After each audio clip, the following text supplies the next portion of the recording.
დილა საქმიანი თებერვალიც დაგვიდგა. იმედია ჩვენ წყალი არ ჩაგვიდგება და მოდი ესე დავიწყოთ ჩვენი ორშაბათი დილაც საქმიანად.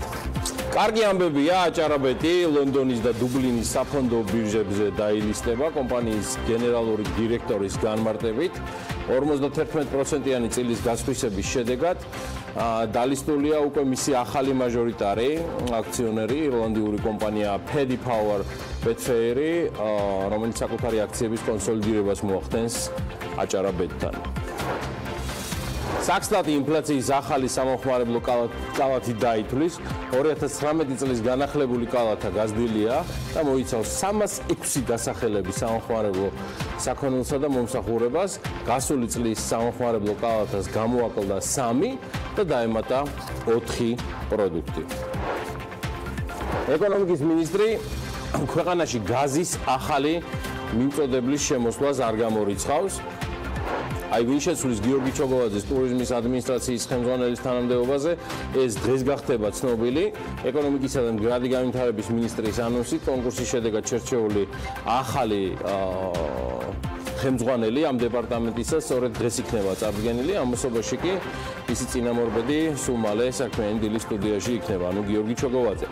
ევროკომისია საქართველოში შრომის ინსპექტირების ამჟამინდელი სისტემის კორექტირების საჭიროებას კვლავ ხედავს. საქართველოს მიერ ევროკავშირთან ასოცირების პროცესის განხორციელების შესახებ ანგარიში მოხდა და დადებითად შეფასდა ეროვნული ბანკის მიერ გადადგმული ნაბიჯები. ეროვნული ბანკის განახლებული მონაცემებით ცეცხლებში დოლარიზაცია შემცირებულია მარეგულირებლის თვის მიმოხილვის თანახმად. დეკემბრის ბოლოს საკრედიტო პორტფელის 85.4%, გრძელვადიან სესხებზე მოდიოდა, საიდანაც 60.3% სავალუტოა. მოკლევადიანი სესხების დოლარიზაციის კოეფიციენტი 38.1%-ია, მთლიანი სასესხო პორტფელის 55.8%. და ისევ ეკონომიკისა და მდგრადი განვითარების სამინისტრო სამოქალაქო ავიაციის სააგენტომ საქართველოს სამოქალაქო უპილოტო საჰაერო ხომალდების რეესტრში პირველი აგროდრონი დაარეგისტრირა. ბოლო 4 წელიწადია სხვათა შორის ამასობაში აგროდრონთან პირდაპირ კავშირში არანაირად არ არის, მაგრამ ლუდის ბაზარი დაახლოებით 25 მილიონით არის შემცირებული. შემოსავლების სამსახურის მონაცემებით ლუდის ბაზარი დღეს იმაზე მცირეა, ვიდრე სხვათა შორის 2014 წელსაც იყო. და კასპერსკის ლაბორატორიის ინფორმაციით იმ მობილურების მომხმარებელთა წილმა, რომლებიც საქართველოში მავნე პროგრამებით თავდასხმას 2018 წლისთვის დაექვემდებარებიან, 5.17% შეადგინა, წინა წელს ეს მაჩვენებელი შედარებით ნაკლები იყო.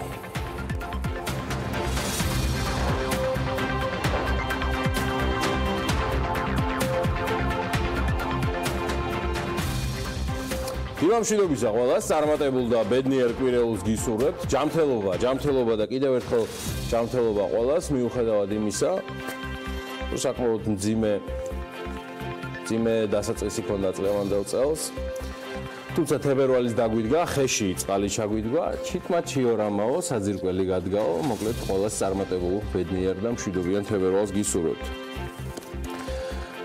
რუსთავში, რუსთაველისა და ბათუმის ქუჩების კვეთაზე მაგარი ამბავით უნდა დავიწყო თქვენთვის დღევანდელი საქმიანი დილა. BMW-ს მარკის მსუბუქი ავტომობილი ველოსიპედით მოძრავ 38 წლის მამაკაცს დაეჯახა. ჩვენი პარტნიორები ინფორუსთავთან იქვე იყვნენ, ცხადია და თვითმხილველები წყვებიან მათთან, რომ ველოსიპედით მოძრავი მამაკაცი არაფხიზელ მდგომარეობაში იმყოფებოდა. მოკლედ ველოსიპედის მიპატრონის თქმით, მას მეზობელმა ველოსიპედი მოპარა და შემდეგ ავარიაში მოყვა. ადგილზე მობილიზებული იყო სასწრაფო დახმარებისა და საპატრულო პოლიციის ეკიპაჟები. ავტოსაგზაო შემთხვევის შედეგად ველოსიპედით მოძრავი მამაკაცი დაშავდა. დაშავებული სასწრაფო დახმარების ეკიპაჟმა საავადმყოფოსკენ გადაიყვანა, თუმცა აი როგორც ინფორუსთავს სამედიცინო დაწესებულებაში განუცხადეს, დაზარალებული სასწრაფო დახმარების მანქანიდან გაიქცა. პაციენტთან გასაუბრება ვერ მოვახერხე. პაციენტი სასწავლო დახმარების ბრიგადის მიერ იყო შემოყვანილი საკაცი. შემოყვანისთანავე საკაციდან წამოხდა, იყო აგრესიული, იგინებოდა და გავარდა გარეთ უკან მოუხედავად. ასე რომ მასთან გასაუბრებას ვერ მოვახერხე. ანუ შესაბამისად არანაირი სამედიცინო დახმარება მიიღე პაციენტი და ვერც ვერანაირი დახმარება ვერ აღმოჩნდა. ხო, იგინებოდა. მოკლედ ამ ისტორიის ამბავი რა არის ახლა ჩემო კარგო ხალხო, მორალი არანაირად ამბავი. იდეაში მანქანა ველოსიპედით მოძრავ კაცს რომ დაეჯახა, იქ სწორედ BMW-ზე და ავტომობილზე მიდის საუბარი, მაგრამ ნუ რას უკაცრავად, რა დროს ავტომობილია? აგერ ბატონო, BMW დაეჯახა ველოსიპედისტს, რომელიც არაფხიზელ მდგომარეობაში იყო. მეორე მოძრაობდა ველოსიპედით რუსთავ ქალაქში არაფხიზელ მდგომარეობაში და აგერ ფლატ BMW შეუქმნა საფრთხე, რომელიც უსაფრთხოდ გადაადგილდებოდა რუსთავში და დააჯახებინა თავი. მოკლედ მესამე კიდე მოვიდა პატრული, მედიკოსები, სასწრაფო შეწუხდა ეს ფილარმონია ხალხი, ისედაც გადარბენაზე არიან 24 საათი ჩვენი გადამკიდე და ეს კარგი დედმამიშვილი საავადმყოფოში მიყვანისთანავე ღმერთმა ყველა ეგეთ ჯანზე გამყოფოთ. რა სიტყვასაც ეხლა ელოდი და არ დამორჩილდა ექიმს და პირდაპირ საკაციდან მოხია სამშვიდობოს. ეგობრები მყავს პატრულში, ოქროს გოგოები და ბიჭები, გადამამოწმენა მითხრეს, რომ ვარკვევთ, მაგრამ დაუდასტურებელი ინფორმაციით, პახველიაზე იყო ველოსიპედისტი, მედიკამენტებმა არ დააკმაყოფილა და რუსთავის ერთ-ერთ უახლოეს სახინკლეში შემომჩნევიათ საავადმყოფოს მიმდებარედ. სახინკლები არ აკლია ამ ქალაქს და ქვეყანას. კიდევ მეტი იხსნებაო, ამბობენ და ბარაკა ბიჭებო და შებერეთ ყველამ გოგოებოთ. აბა ეხა 8 მილიონი ტურის და აქაურ ველოსიპედისტებს ჭამასმა დილიდან საღამომდე ხო სჭირდება? მარტო პახველიაზე ხომ არ არის მოთხოვნა? ხინკალი უყვართ ყველა დროს და ეტაპზე და ამიტომ არის ალბათ რომ სახინკლების რაოდენობა არითმეტიკული პროგრესიით იზრდება. სოციალურ რასაც ვერ ვიტყვი ინტერნეტის და საკომუნიკაციო ბაზარზე, როგორი გადასვლა იყო ხინკალი და ინტერნეტი. სადაც გავრცელებული ინფორმაციით საბითუმო ინტერნეტის ბაზრის ერთ-ერთ მსხვილ მოთამაშეს მალე მხოლოდ ერთი მფლობელი ეყოლება. კავკასიის ონლაინში ადასტურებენ, რომ ერთ-ერთი აქციონერის მხრიდან წილების დანარჩენი აქციონერებისგან გამოსყიდვის პროცესი მიმდინარეობს, რის შედეგადაც კომპანიას ერთი ბენეფიციარი მესაკუთრე ეყოლება და არსებული ცვლილება თანხმედრაშია კომპანიის ბაზრის გაფართოებისა და ტექნიკური განვითარების სტრატეგიასთან. ეს ასევე ნათქვამი არის კომპანიის განცხადებაში. ვინ გახდება შავი ზღვის ფსკერზე განთავსებული 1200 კილომეტრიანი წყალქვეშა ოპტიკურ ბოჭკოვანი კაბელის ერთადერთი მფლობელი, ამას ჯერჯერობით კომპანიაში არ ადასტურებენ. და არ ამბობენ ოფიციალურად ჯერაც სადამფუძნებლო დოკუმენტაციაში შესულა რაიმე ტიპის ცვლილებები. სხვა შორის ამ დროისთვის ოფიციალური მონაცემებით კომპანიის 52.7%-ს International Online Network-ის ფლობს, ხოლო 47.27% აგერ ბატონო Nelgando, ესე ქვია კომპანიას Nelgando Limited-ს ეკუთვნის. მე მან შეგახსენებთ, რომ კავკასიის ონლაინის საკუთრებაშია ასევე Taiko Electronics-ის მიერ აშენებული 1200 კილომეტრიანი წყალქვეშა ოპტიკურ ბოჭკოვანი კაბელი, რომლის საშუალებითაც ევროპიდან სამხრეთ კავკასიისა და კასპიის ზღვის რეგიონში ინტერნეტის ტრანზიტული მიწოდება ხორციელდება. შავი ზღვის ფსკერზე განთავსებული ოპტიკურ ბოჭკოვანი კაბელით ევროპიდან აზიისკენ მაღალი ხარისხის ინტერნეტის პირდაპირი მიწოდება მხოლოდ ამის შემდეგ გახდა შესაძლებელი. კარგი ამბებიც კიდევ გვაქვს ტრადიციულად, რომელიც BMG-ს ექსკლუზივი იყო სხვა შორის გასულ კვირაში, გარდა იმისა, რომ ანა ლაპიაშვილმა მოახერხა და აჭარა გრუპის ერთ-ერთი ტოპ მენეჯერისგან აქ, აი ამ სტუდიაში მიიღო დასტური, რომ ნიუ-იორკში ქართული რუმსის გახსნა სრულად რეალისტური ამბავია. სხვა შორის იმავე საღამოს თემურ უგულავამ კიდევ ერთ კომპანიაზე კარგი ამბავი გავიგეთ მისგან, მის კომპანიას ეხება, ალბათ გამორჩეულად კარგი, რადგან კარგი ამბავი ამ წლის დასაწყისიდან, როგორც გითხარით, ზოგადად ყველას გვაკლია საზოგადოებას, მაგრამ ანაკლია ან არა აჭარა ბეთს, რომელიც არც მეტი არც ნაკლები ლონდონის და დუბლინის საფონდო ბირჟებზე დაილისტება. BMG-სთან საუბრისას კომპანიის გენერალურმა დირექტორმა დაადასტურა 51%-იანი წილის გასხვისება. არჩილ კახიძე განმარტავს, რომ ცალკე აჭარაბეთის დალისტვა არ მოხდება. დალისტულია უკვე მისი ახალი მაჟორიტარი ირლანდიური კომპანია Pirveli Power Betfair, რომელიც საკუთარი აქციების კონსოლიდირებას მოახდენს აჭარაბეთთან და ეგრევე მოყვა ამას სტატია და ინფორმაცია ბიზნესამბებში, სადაც განცხადებულია, რომ Pirveli Power Betfair-მა, რომელმაც აჭარაბეთის 51%-იანი წილი 115.4 მილიონ ევროდ იყიდა, ის გამოთქვა მსურველს, რომ დანარჩენი 49%-იც მომავალი 3 წლის განმავლობაში შეისყიდოს. თუმცა ის ჯერჯერობით კვლავ რჩება აჭარაბეთის ძველი მეპატრონის, ანუ თემურგულოვას საკუთრებაში. აქვე გეტყვით, რომ 2018 წელს აჭარაბეთის შემოსავალი 215 მილიონი ლარი გახდათ, საოპერაციო მოგება კი 68 მილიონი ლარი იყო. კომპანია აზარტული თამაშების ბაზრის 40%-იან წილს ფლობს. და მაინც ალბათ ყველას გაინტერესებთ, ვინ არის კომპანია, რომელიც აჭარაბეთის 51% შეიძინა. 2015 წლის 8 სექტემბერს ირლანდიური ბუკმეკერის Pirveli Power-ისა და აზარტული თამაშების ირლანდიური კომპანია Betfair-ის შეწყმის შედეგად შექმნილი კომპანია აჭარაბეთის ახალი მეპატრონე. დღეს კომპანია ლონდონის საფონდო ბირჟაზე არის წარმოდგენილი და მისი საბაზრო კაპიტალიზაცია ყველა აქციის ჯამური ღირებულებით, არც მეტი არც ნაკლები 5 მილიარდ ფუნდ სტერლინგს უტოლდება, ანუ ეს არის დაახლოებით საუბარი 6.5 მილიარდ დოლარზე. კომპანიის შემადგენლობაში შედის შეერთებული შტატების ონლაინ ტოტალიზატორების ბაზრის Daily Fantasy Market-ის ერთ-ერთი უმსხვილესი მოთამაშე Pirveli. Pirveli Power Betfair-ი ასევე ფლობს ავსტრალიის უმსხვილეს ბუკმეიკერს Sportsbet.com-ს, სპორტულ ტელეკომპანია TVG-ს და გემბლინგის თითქმის ყველა სახეობის წარმომადგენელ კომპანიებს ირლანდიასა და დიდ ბრიტანეთში. 2017 წლის განმავლობაში Pirveli Power Betfair-ის მთლიანი შემოსავალი 2017 წელზეა საუბარი მილიარდ 750 მილიონი ფუნდ სტერლინგი იყო. ანუ საუბარია დაახლოებით 2 მილიარდ 300 მილიონ დოლარზე, მეგობრებო. კომპანიამ აღნიშნულ წელს 511 მილიონი საოპერაციო მოგება დაწერა და 284 მილიონის წმინდა მოგება ნახა. 284 მილიონი მხოლოდ 2017 წელს. კომპანიას დასაქმებული ყავს 7000 ადამიანზე მეტი და ლონდონის საფონდო ბირჟის პრემიულ ლისტინგში, ანუ საუბარია FTSE 100-ში ივაჭრება და მისი აქციის ღირებულება 6.4 გირვანკა სტერლინგს შეადგენს. აჭარაბეთის შეძენის შესახებ განცხადების გამოქვეყნებიდან კომპანიის აქციები 2.2 გირვანკა სტერლინგით გაიზარდა. Pirveli Power Betfair-ის CEO-მ, გენერალურმა დირექტორმა პიტერ ჯექსონმა აჭარაბეთის შეძენასთან დაკავშირებით განაცხადა ამაყად ლონდონის ღირსშესანიშნაობის ფონზე, რომ ეს კომპანიის ძელვადიანი განვითარების სტრატეგიის ნაწილია და კომპანია კავკასიის რეგიონში საკუთარი საქმიანობის გაღრმავებასაც გეგმავს. ეს 2019 წლის პირველი და ყველაზე მსხვილი მნიშვნელოვანი გარიგებაა და ქართულ ბიზნეს ანალოგიურ წარმატებებს და გლობალურ ესეთ მოთამაშეებს და პარტნიორებს ვუსურვებ, რა გადაწყვეტილებას მიიღებს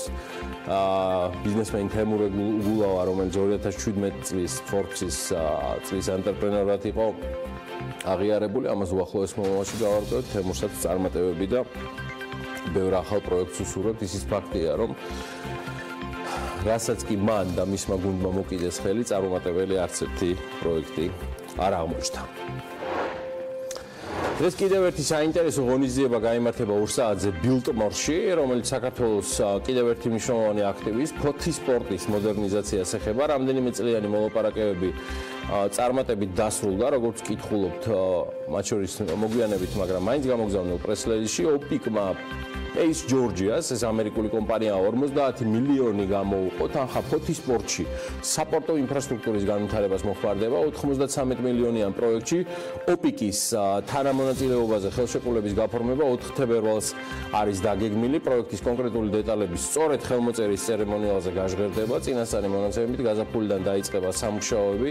დაგეგმილია ფოთში ახალი ტერმინალის და ნავმისადგომების მშენებლობა. 2017 წლის მონაცემებით მოგვიანებით Page Georgias 51,400,000 ლარის შემოსავალი ჰქონდა მიღებული 2016 წელს ეს თანხა იყო 46,200,000 დიახ წლის სრული შემოსავალი 7,600,000-დან გაზრდილია სხვათა შორის Page Georgia შემოსავლები 10,200,000-მდე და კომპანიის ძირითად საქმიანობა სწორედ ტვირთების გადაზიდვა, ფოთისპორტში ტვირთის ინსპექტირება, ჩატვირთვა, გადმოტვირთვის მომსახურება, პორტის სახით ოპერირება და გემების აგენტირება და ყველა სახის საპორტო მომსახურება წარმოადგენს. ამასობაში ქვანახშირის თბოსადგურის პროექტის განხორციელება ისევ აქტუალურია, თუმცა გარკვეულწილად მისი ბედი მშენებლობა, ამუშავება დამოკიდებულია ტყიბული შახტების საქმიანობაზე. ეს ვიცოდით, თუმცა ამის დასტურად კიდევ ერთხელ იგივე განცხადება გააკეთა საერთაშორისო ენერგეტიკული კორპორაციის გენერალურმა დირექტორმაც. მოკლედ შახტებში ზაფხულში მომხდარი უბედური შემთხვევების შემდეგ მოპოვება ამ ეტაპზე სრულად არის შეჩერებული. და ის არ ხდება ამ ეტაპზე მიმდინარეობს შესწავლა როგორ მოხდეს ქვანახშირის უსაფრთხოდ მოპოვება. მოდი მოვისმინოთ ამ თემაზე კომენტარი. საუბარია ისეთი ტექნოლოგიების დანერგვაზე, რომელიც გამორიცხავს ხელით მუშაობას, ბურღვა აფეთქებით მეთოდს და შეამცირებს იმ რისკებს. ჩვენი შახტები არის ალბათ ერთ-ერთი ყველაზე რთული. არის ერთ-ერთი ყველაზე ღრმა შახტები 1000 მეტრზე ღრმა. რიგ შემთხვევაში ასევე არის ძალიან დახრილი, 45%-იანი დახრით. არის ნახშირის ფენა, არის გოგირდის და მეთანის მაღალი შემცველობა, რაც აალება აფეთქების და ინციდენტების რისკებს ზრდის. ამ სირთულის გამო ვერ ვახდენთ ვერცერთი ქვეყნის მაგალითის კოპირებას. ამიტომ მუშაობთ იმაზე, რომ მოვარგოთ ჩვენ შახტებს ახალი ტექნოლოგიები. ამ შახტების მომავალზე დამოკიდებულია რეგიონი, 1500 კაცი, რომელიც იქ მუშაობს და მათი ოჯახები. სხვა შორის ლევან ვებხაძის ინფორმაციით საკითხის მოგვარებაში მთავრობაც აქტიურად არის ჩართულიო. მას ეიმედება ენთუზიაზმი, რითაც საქმეს ეკიდებიან მთავრობაში და ფიქრობს, რომ პროექტის განხორციელება რეალისტურია, თქო ელექტროსადგურს გულისხმობ, ისევე როგორც გრძელდება ტექნიკური დეტალების დაზუსტება კონტრაქტორ კომპანია ჩინურ Dongfeng Electric Corporation-თან და იმედია ამ თემაზე უახლოეს მომავალში გვექნება კიდევ განახლებული ინფორმაცია. ამასობაში კი ერთიანი აგროპროექტის ფარგლებში პროექტის დანერგე მომავალი ბენეფიციარმა მამუკა მერებაშვილმა 6 ჰექტარზე ვაშლის, ხლიავის და ატმის ბაღები გააშენა. ხეხილის ბაღის საოკუპაციო ხაზთან პირდაპირ გორის რაიონის სოფელ მეჯურისხევში მდებარეობს. ბენეფიციარი ამ პროგრამაში 2017 წელს ჩაერთო.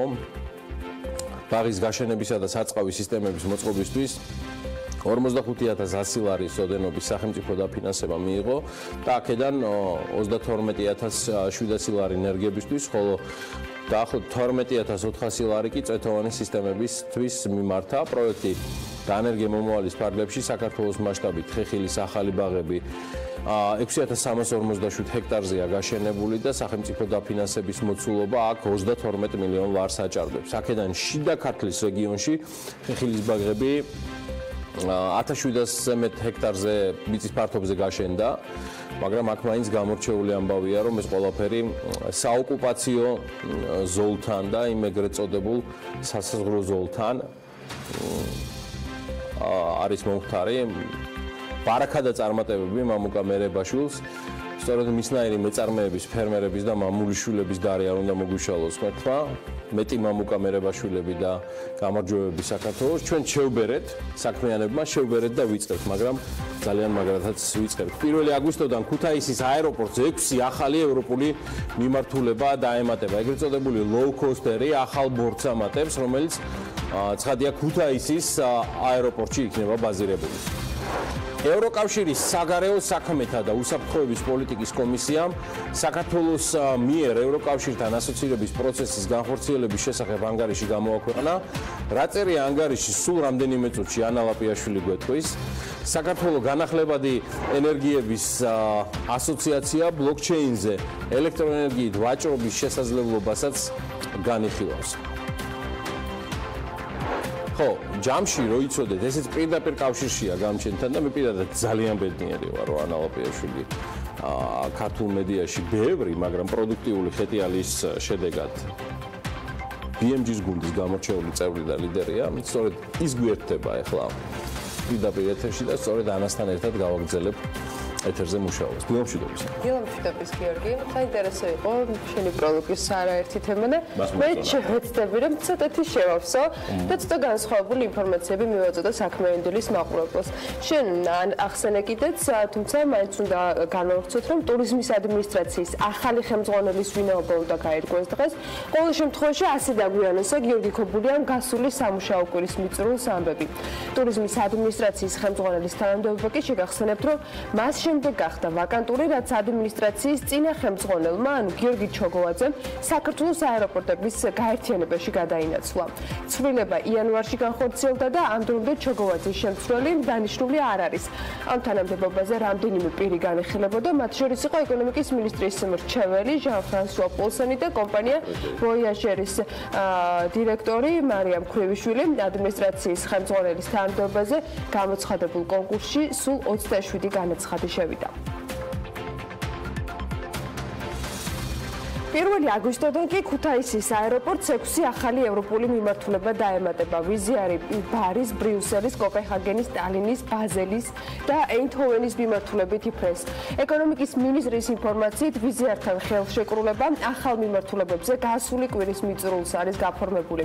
გიორგი ქობულიას ინფორმაციით ეგრეთ წოდებული ლოუკოსტერი ახალ ბორტს გამოყოფს, რომელიც ბაზირებული იქნება საქართველოში და იფრენს ევროპის მიმართულებით.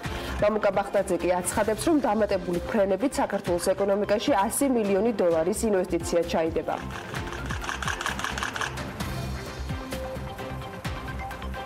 ვიზიარი გამოყოფს ახალ ბორტს, რომელიც იქნება ბაზირებული საქართველოში და იფრენს ევროპის მიმართულებით.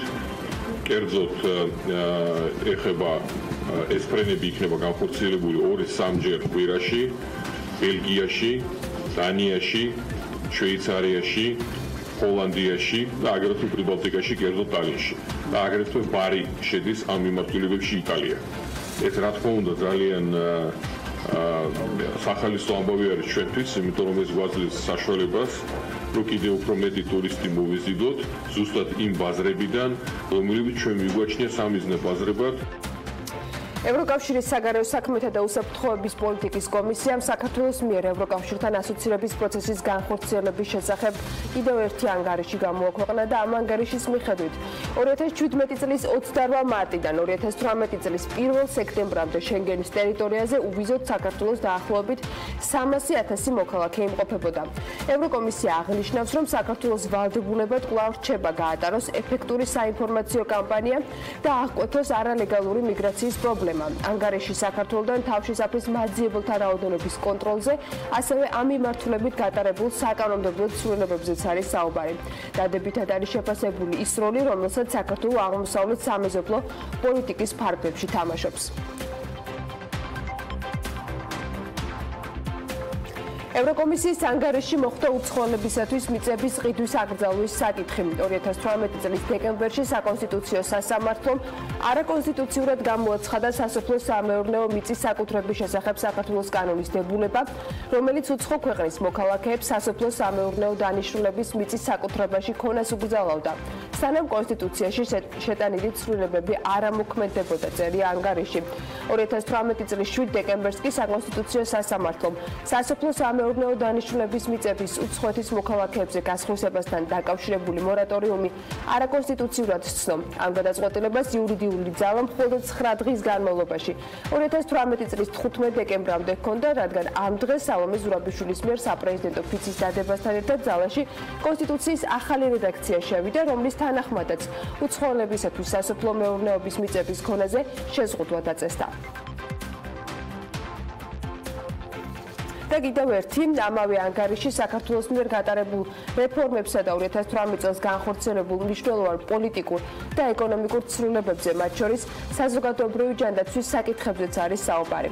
წინსვლა უმნიშვნელოა როგორც თამბაქოს კონტროლის კუთხით, ასევე თამბაქოს ნაწარმით უკანონო ვაჭრობის აღმოფხვის ოქმის რატიფიცირების კუთხით, ნათქვამია ანგარიში. საუბარია ამავე დოკუმენტში თამბაქოს აქციზის გადასახადზე და აღნიშნულია, რომ თამბაქოს აქციზის გადასახადი კვლავ უნდა იყოს ჰარმონიზებული ევროკავშირში მოქმედ კანონმდებლობასთან.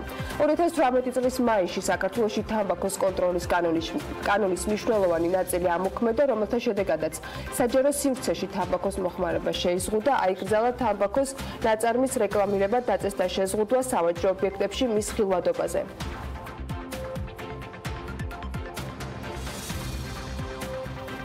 საქართველოს განახლებადი ენერგიების ასოციაციის აღმასრულებელი დირექტორის გიორგი აბრამიშვილის ინფორმაციით, ასოციაცია წლის ბოლომდე დაასრულებს მუშაობას იმ სისტემაზე, რაც ბლოკჩეინის დახმარებით ელექტროენერგიით ვაჭრობას გულისხმობს. ბლოკჩეინის თაობაზე საკმაოდ აქტიურად მუშაობთ მთავრობასთან და სავარაუდოდ წლის ბოლოსთვის ახალ პლატფორმას წარმოადგენს, სადაც ბლოკჩეინზე ელექტროენერგიით ვაჭრობის შესაძლებლობა იქნება. ვთავაზობთ მთავრობას ალტერნატივას, რომ სისტემა დეცენტრალიზებული იყოს. მთავრობა კი დაინტერესებულია, რომ აქტიურად ვიმუშაოთ ამ პლატფორმის დემო ვერსია მაქსიმალურად მალე წარმოვადგინოთ, ამბობს BMG-სთან აბრამიშვილი.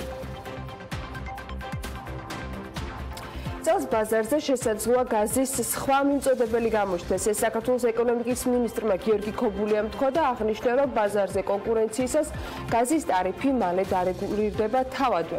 ქობული არ გამორიცხავს კონკურენციის პირობებში მის შემცირებასაც. ეკონომიკის მინისტრის თქმით, ბაზარზე გაჩნდება კონკურენცია და აბონენტებს მიეცემათ შესაძლებლობა, რომ თავად აერჩიონ თუ ვისგან ყიდულობს გაზს. ეს კი იმას ნიშნავს, რომ შესაძლოა ტარიფების კლებას ველოდოთ.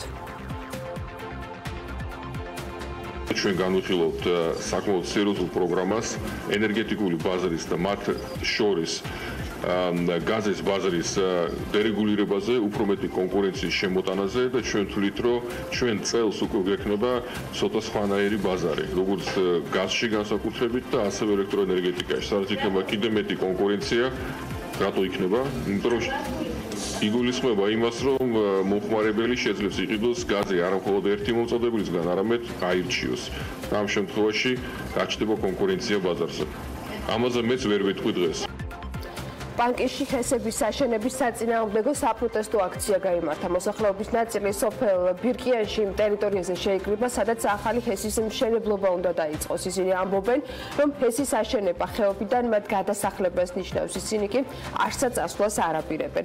აქ რომ ჰესი ააშენონ, ჭაობი გახდება ხეობაში, ბუნებრივ კატასტროფას მივიღებთ, ასევე ვინც ჰესის წინააღმდეგია, პოლიცია იბარებს მათ და აშინებენ. არ ვაპირებთ გაჩერებას, პოლიციას კი მივმართავთ, შეწყვეტონ შანტაჟი და მუქარა ამბობს აქციის მონაწილე კახეთის ხმასთან საუბარში.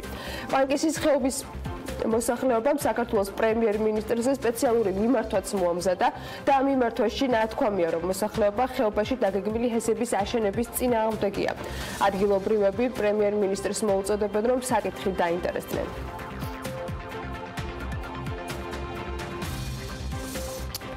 ამასობაში ლარი 0.8%-ით გამყარდა, დეკემბერში 0.5%-ით. ეროვნულმა ბანკმა 2019 წლის იანვარში დეკემბრის ინტერვენციები $65 მილიონი, 20 მილიონით, ანუ $85 მილიონ დოლარამდე გაზარდა. ცენტრალური ბანკის აქტივობამ, რაც რეზერვების საუბარია სავალუტო ფონდის მეტრიკის მიხედვით, მეტრიკის შეფასებისას 100-150% ქვედაზღვრამდე მიახლოებას გულისხმობს. ლარის გამყარება ბოლო ორ თვეში შეაკავა, ეს 0.8%-დან 0.5-მდე. წინა წლის დეკემბერ-იანვარში ეროვნულ ბანკს არც ერთი აუქციონი არ ჩაუტარებია და შესაბამისად ლარმა გამყარების აღმავალი ტრენდი შეინარჩუნა თითქმის 5%-მდე. იმ დროისთვის არა, იმ პერიოდისთვის უფრო ზუსტად სავალუტო ფონდის რეზერვების ადეკვატურობის კოეფიციენტი 90% იყო, ამ დროისთვის იგი უკვე 94%-მდეც. გიორგი, დააბრუნოთ ისიც, რომ დეკემბრის თვეში სავალუტო ბაზარზე დოლარი ლარის ვაჭრობის მთლიანმა ბრუნვამ ეროვნული ბანკის ინტერვენციების გარეშე $138,600,000 შეადგინა და ბოლო ერთ თვეში ბრუნვა იყო $7,900,000 შემცირებული. წლიურად კი 48%-ით არის გაზრდილი იმავდროულად. ბაზრის მონაწილეებს შორის დადებული გარიგებების რაოდენობა კი 22%-ით შემცირებულია. წლიურს თუ შევხედავთ, აქ 26%-ით გაიზარდა შესაბამისად გარიგებების რაოდენობა. ასეა, დეკემბერში სავალუტო ბაზრის კონცენტრაცია არის უყვეტად გაზრდილი. ბანკთა შორის სავალუტო გარიგებების მთლიანი თანხი 65%, 15%-ული პუნქტით მეტი წინა წლისთან შედარებით. ქვეყანაში მოქმედი 16 ბანკიდან და 4 მიკროსაფინანსო ორგანიზაციიდან ბანკიდან. საუბარი არის 5 ყველაზე აქტიურ ორგანიზაციაზე მოდის. დადებული გარიგებების რაოდენობის მიხედვით ყველაზე აქტიური 5 ორგანიზაციის საბაზრო კაპიტალიზაცია ნაკლებად მეგობრებო, მაგრამ მათ მთლიანი ბაზრის 62% უკავია. ისევ დეკემბერს რომ დაუბრუნდეთ, ეროვნულმა ბანკმა სულ ჯამში 5 სავალუტო აუქციონი ჩაატარა და ჯამში 65 მილიონი დოლარი შეიზღიდა. საანგარიშო პერიოდში ლარის რეალური ეფექტური გაცვლითი კურსი 1.11%-ით, ხოლო ნომინალური ეფექტური გაცვლითი კურსი 9%-ით არის გამყარებული. წლიურ დონეზე ლარის რეალური ეფექტური გაცვლითი კურსი 3.5%-ით, ხოლო ნომინალური ეფექტური გაცვლითი კურსი კი 7.9%-ით გამყარდა. ლარის ოფიციალური გაცვლითი კურსი დოლარის მიმართ 2.68-დან 2.67-მდე არის შეცვლილი, ანუ დაახლოებით 0.5%-ით გამყარება დაფიქსირდა. ხო, ისე ამ გახსენებაზე ეროვნული ბანკი ჩვენმა ევროპელმა კოლეგებმაც შეაქეს, ევროკომისიამ თუ არ ვცდები.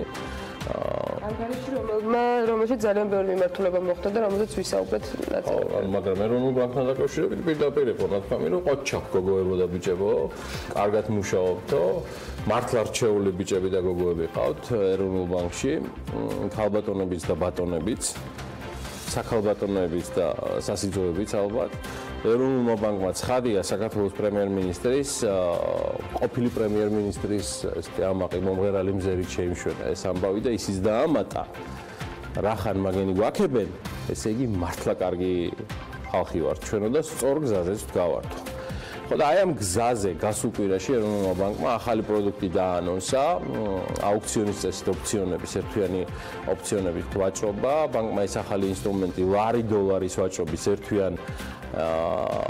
ერთთვიანი ოფციონი ისე აიტაცეს ბანკებმა, რომ აუქციონში მონაწილე ყველა ბანკი საბოლოო ჯამში, როგორც GBC იუწყება, უკმაყოფილო დარჩა, რადგან არც ერთ შეხვდა იმდენი, რამდენიც სურდა. სებმა სულ 50 მილიონი ლარის ოფციონი გამოიტანა, აუქციონში მონაწილეებისათვის ფასი მისაღები, შეიძლება უთქვას, უფრო ძვირიც მისაღები იქნებოდა. განაკვეთი სულ 1-2 საბაზისო პუნქტია, რაც გამოყოფილი ლარის 2% ფარგლებში. სავალუტო ფონდი ის უკაცრავად ეროვნულმა ბანკმა სავალუტო აუქციონის ამ ალტერნატივას ბაზრის სიურპრიზებისგან დასაცავად მიმართა. ცენტრალური ბანკის ჩარევა მოულოდნელი რომ არ იყოს. ახალი ინსტრუმენტით ინტერვენციას მიახლოებითი მოცულობა და პერიოდი ცნობილი იქნება, ასევე მნიშვნელოვანია ოფციონში ჩადებული შეზღუდვა, რომ ოფციონით ბანკმა კურსის მერყეობისას არ ისარგებლოს, ბაზარი უფრო დაცული რომ იყოს ოფციონის გამოყენება, მხოლოდ ლარი დოლარის იმ კურსის შემთხვევაშია შესაძლებელი, თუ ის ბოლო 20 დღის საკურსო მაჩვენებელზე დაბალი გახდა. მნიშვნელოვანია ნამდვილად ის, რომ ჯერ ოფციონი მხოლოდ ლარი დოლარის წყვილზე არის გიორგი დაფიქსირებული, თუმცა გეგმაში ვიცით არის ისიც, რომ იყოს ლარი ევროს წყვილზეც და გასაფუთებული ეჭვით შეიძლება იყოს ამასთან დაკავშირებით, რომ არანაკლები მოთხოვნა იქნება ამ წყვილთან დაკავშირებით. დარწმუნებულია, რომ მაგაზე წვეთა იქნება. კარგი, ხა მოდი მართლა გავჩერდით, თორემ ამ ჩვენს ქართულ საფინანსო სისტემას, რომელიც ყველა დეტალს ზედმიწევნით ვფლობთ, ამ ჩვენი ინფორმაციებით მართლა რაიმე ზარალი არ მივაყენოთ, ამიტომაც ბევრი სხვა მიზეზებით, რომ სიახლეები გავიგოთ საქმიანი დილის ორშაბათ ეთერში, ვიხმობთ დაბალანსებულ და მზარდ, პოლიტიკურად მშვიდ და სექსუალურად მხნე ლევან თაღიაშვილს, რომელიც ახლა ჩვენ საქმიანი დილის სტუდიიდან გვევერტება, ლევან დილამშვიდობის, ველით სიახლეებს და სხვათა შორის ამას უკვე სტაბილურად არის ჩვენი საქმიანი მაყურებელი. წარმატებული ეთერი. მადლობა, სიახლეები ბირჟაზე ნამდვილად არის. გასულ კვირას სწორედ საქმიანი დილის ეთერში ემკვადრატის გენერალურმა დირექტორმა ირაკლი ბურდილაძემ განაცხადა ახალი ფასიანი ქაღალდების ემისიის თაობაზე, რომლის შემდეგაც ბირჟაზე ემკვადრატის 30 მილიონი ამერიკული დოლარის ოდენობის ობლიგაცია განთავსდა 3 წლის ვადით. ფასიანი ქაღალდები B კატეგორიაში დაილისტება, როგორც ეკრანზე ხედავთ, მისი განთავსების აგენტი სააქციო საზოგადოება გალთენ თაგარტი იყო. ობლიგაციების ფიქსირებული 1% განაკვეთი განისაზღვრა 7.5%-ით კვარტალში ერთხელ გადახდით. მისი დაფარვის ვადა კი 2021 წლის 31 დეკემბერია. კიდევ ერთი ცვლილება, რაც გასულ კვირას მოხდა და რაც უკვე აღვნიშნეთ, კომპანია აჭარაბეთის გასხვისება იყო, რომელიც ირლანდიურმა კომპანიამ Paddy Power Bitfairმა შეიძინა 115 მილიონ ევროთ. ეს კომპანია ლონდონის და დუბლინის საფონდო ბირჟაზეა განთავსებული. ჩვენ ვესაუბრეთ აჭარაბეთის გენერალურ დირექტორს არჩილ კახიძე აცხადებს, რომ კომპანია ცალკე არ დაილისტება, თუმცა ირლანდიური კომპანია საკუთარი აქციების კონსოლიდირებას მოახდენს აჭარაბეთთან. გადავხედოთ საქართველოს საფონდო ბირჟაზე განხორციელებულ გარიგებებს. ერთადერთი აქტივობა სამწუხაროდ ეგრეთ წოდებული ფიქსინგის დროს დაფიქსირდა. შეპესეს საქართველოს სალიზინგო კომპანიის 10 ობლიგაცია განთავსდა. გარიგების ჯამური ღირებულება კი $10,214 იყო. უნდა დაუბრუნდეთ ლონდონის საფონდო ბირჟას, სადაც 4 ქართული კომპანია განთავსებული. გალთენთ თაგარდის მონაცემებით, ბოლო ერთ კვირაში საქართველოს ბანკის 259,000-ზე მეტი აქცია გასხვის და 4 მილიონ ფუნტ სტერლინგად. ჯორჯია კაპიტალის 83,000 აქციაზე დაიდო გარიგება. საქართველოს ჯანდაცვის ჯგუფის 25,000-ზე მეტი აქცია გაიყიდა 60,000 ფუნტად. TBC ბანკის გასუსებული ფასიანი ქაღალდების რაოდენობა კი 85,000 შეადგენს, გარიგების ღირებულება კი 1,224,000 ფუნტს. ამ 4-დან ბოლო 1 თვის განმავლობაში მხოლოდ TBC ბანკის ფასიანი ქაღალდების ფასი შემცირდა 5%-ით და თითოეული მათგანი ამჟამად 14 ფუნტი ღირს, მისი საბაზრო კაპიტალიზაცია 784 მილიონი ფუნტია. 776 მილიონადაა შეფასებული საქართველოს ბანკი, შემდეგ მოდის 415 მილიონით ჯორჯია კაპიტალი, საქართველოს ჯანდაცვის ჯგუფი კი 306 მილიონი ფუნტი ღირს. მიმოხილვის ბოლოს გეტყვით, რომ საქართველოს საფონდო ბირჟის ინდექსი JSX-ი ყველასათვის კარგად ნაცნობი, ამჟამად 129 პუნქტს შეადგენს, მან გასული კვირის შემდეგ 1 ერთეულით მოიმატა, ასევე გამოქვეყნდა საბაზრო კაპიტალიზაციის ახალი მონაცემები, ის 22 მილიონითაა შემცირებული და ამჟამად 1,941 მილიონი ლარია.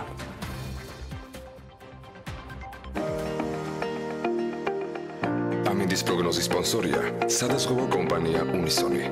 თავისუფალი დაზღვევა თქვენი სიმშვიდისათვის. ამ დროს ტრადიციულად ანალაპარაკობს, მაგრამ დღეს მე გადავწყვიტე, რომ გარემოს ეროვნულ სააგენტოს დავდო პატივი.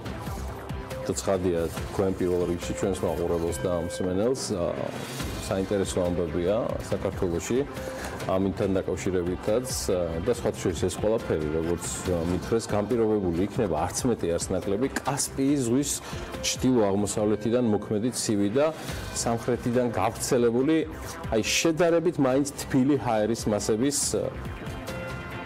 ურთიერთქმედებით. და ამიტომაც საქართველოში მოსალოდნელია, მეგობრებო, დროგამოშვებითი ღრუბლიანობის მომატება, მაგრამ უნალექოთ არ ინერვიულოთ, აღმოსავლეთ საქართველოში ზოგან შესაძლებელია ნისლიც იყოს, იქროლებს აღმოსავლეთის მიმართულების კარი, ზოგან ძლიერი იქნება. ტრადიციულად სოხუმიდან ვიწყებთ, სადაც უნალექოთ არის ამინდი, მაგრამ ტემპერატურა ნუ გაგაკვირვებთ, იმიტომ რომ მთელ დარჩენილ საქართველოშიც ანალოგიურად, განსაკუთრებით შავიზღვისპირეთზე +17 გრადუსია, ბათუმში მაგალითად +18-ია, ქობულეთში ასევე უნალექო და +18 გრადუსია, ანაკლიაც კი ინარჩუნებს +18 გრადუსის პროგნოზს და აქაც ნალექი არ არის მოსალოდნელი. ქუთაისი ახლა რისი ქუთაისია, რომ შავიზღვისპირეთს არ აჯობოს 1-2 გრადუსით და 10 მეტი არც ნაკლები 19 გრადუსის სითბომისა, ზუგდიდმა 16 გრადუსი, გურულები არ ჩამოვარდებიან ქუთათურებს და 19 გრადუსიან სითბოს პროგნოზირებენ. ონში ტრადიციულად შედარებით გრილია 12 გრადუსი, გორში 11 გრადუსია, აქაც ცხადია უნალექოთ. ცხინვალში 10 გრადუსიანი ტემპერატურა იქნება შენარჩუნებული. მარნეულში უმეტესწილად უნალექო იქნება მინდი და აქ საუბრობენ რომ იქნება +7 გრადუსი, 9 გრადუსი, ისევე როგორც რუსთავში. აქაც უნალექოთ, ჯამში ნალექი დიდად არსად არ არის მოსალოდნელი, წინასწარი ინფორმაციით, ახალციხე 10 გრადუსი, ბორჯომი 9, ბაკურიანი ასევე უნალექოთ, მაგრამ 2 გრადუსია და იმედია შენარჩუნებული იქნება ის ნალექი მაინც რაც არის. ახალქალაქი 3 გრადუსი, სტეფანწმინდაში კი 0 იქნება. და ჩვენ კახეთისკენას გადავინაცვლოთ, რომელსაც ასევე უნალექოთ, 8 გრადუსი იქნება შენარჩუნებული. თბილისი არ იშლის თავისას და მაინც დროგამოშვებით ღრუბლიანობა იქნება მომატებული, მაგრამ უმეტესწილად აქაც საუბარია უნალექოზე, შესაძლებელია ნისლი იყოს, მაგრამ ბევრი ვერაფერი.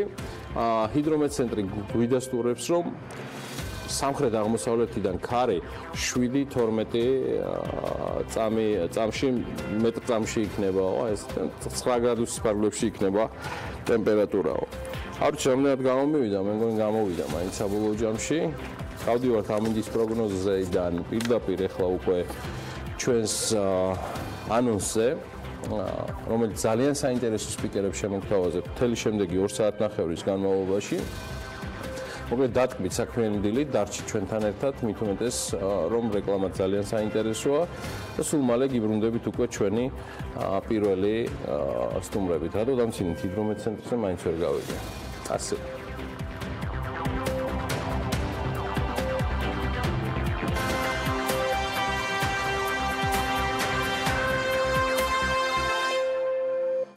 ოთხთებერვალს დილას საქმიანად იწყებენ დავით ჩერქეზიშვილი, დიანა ლეჟავა, გიორგი ჩიტაძე, გიორგი ჩოგოვაძე, გიორგი გეწაძე, ედუარდ მარიკაშვილი, თამარ ჟიჟილაშვილი, მარიამ ქოიავა. დილა საქმიანია ტერეპირველზე.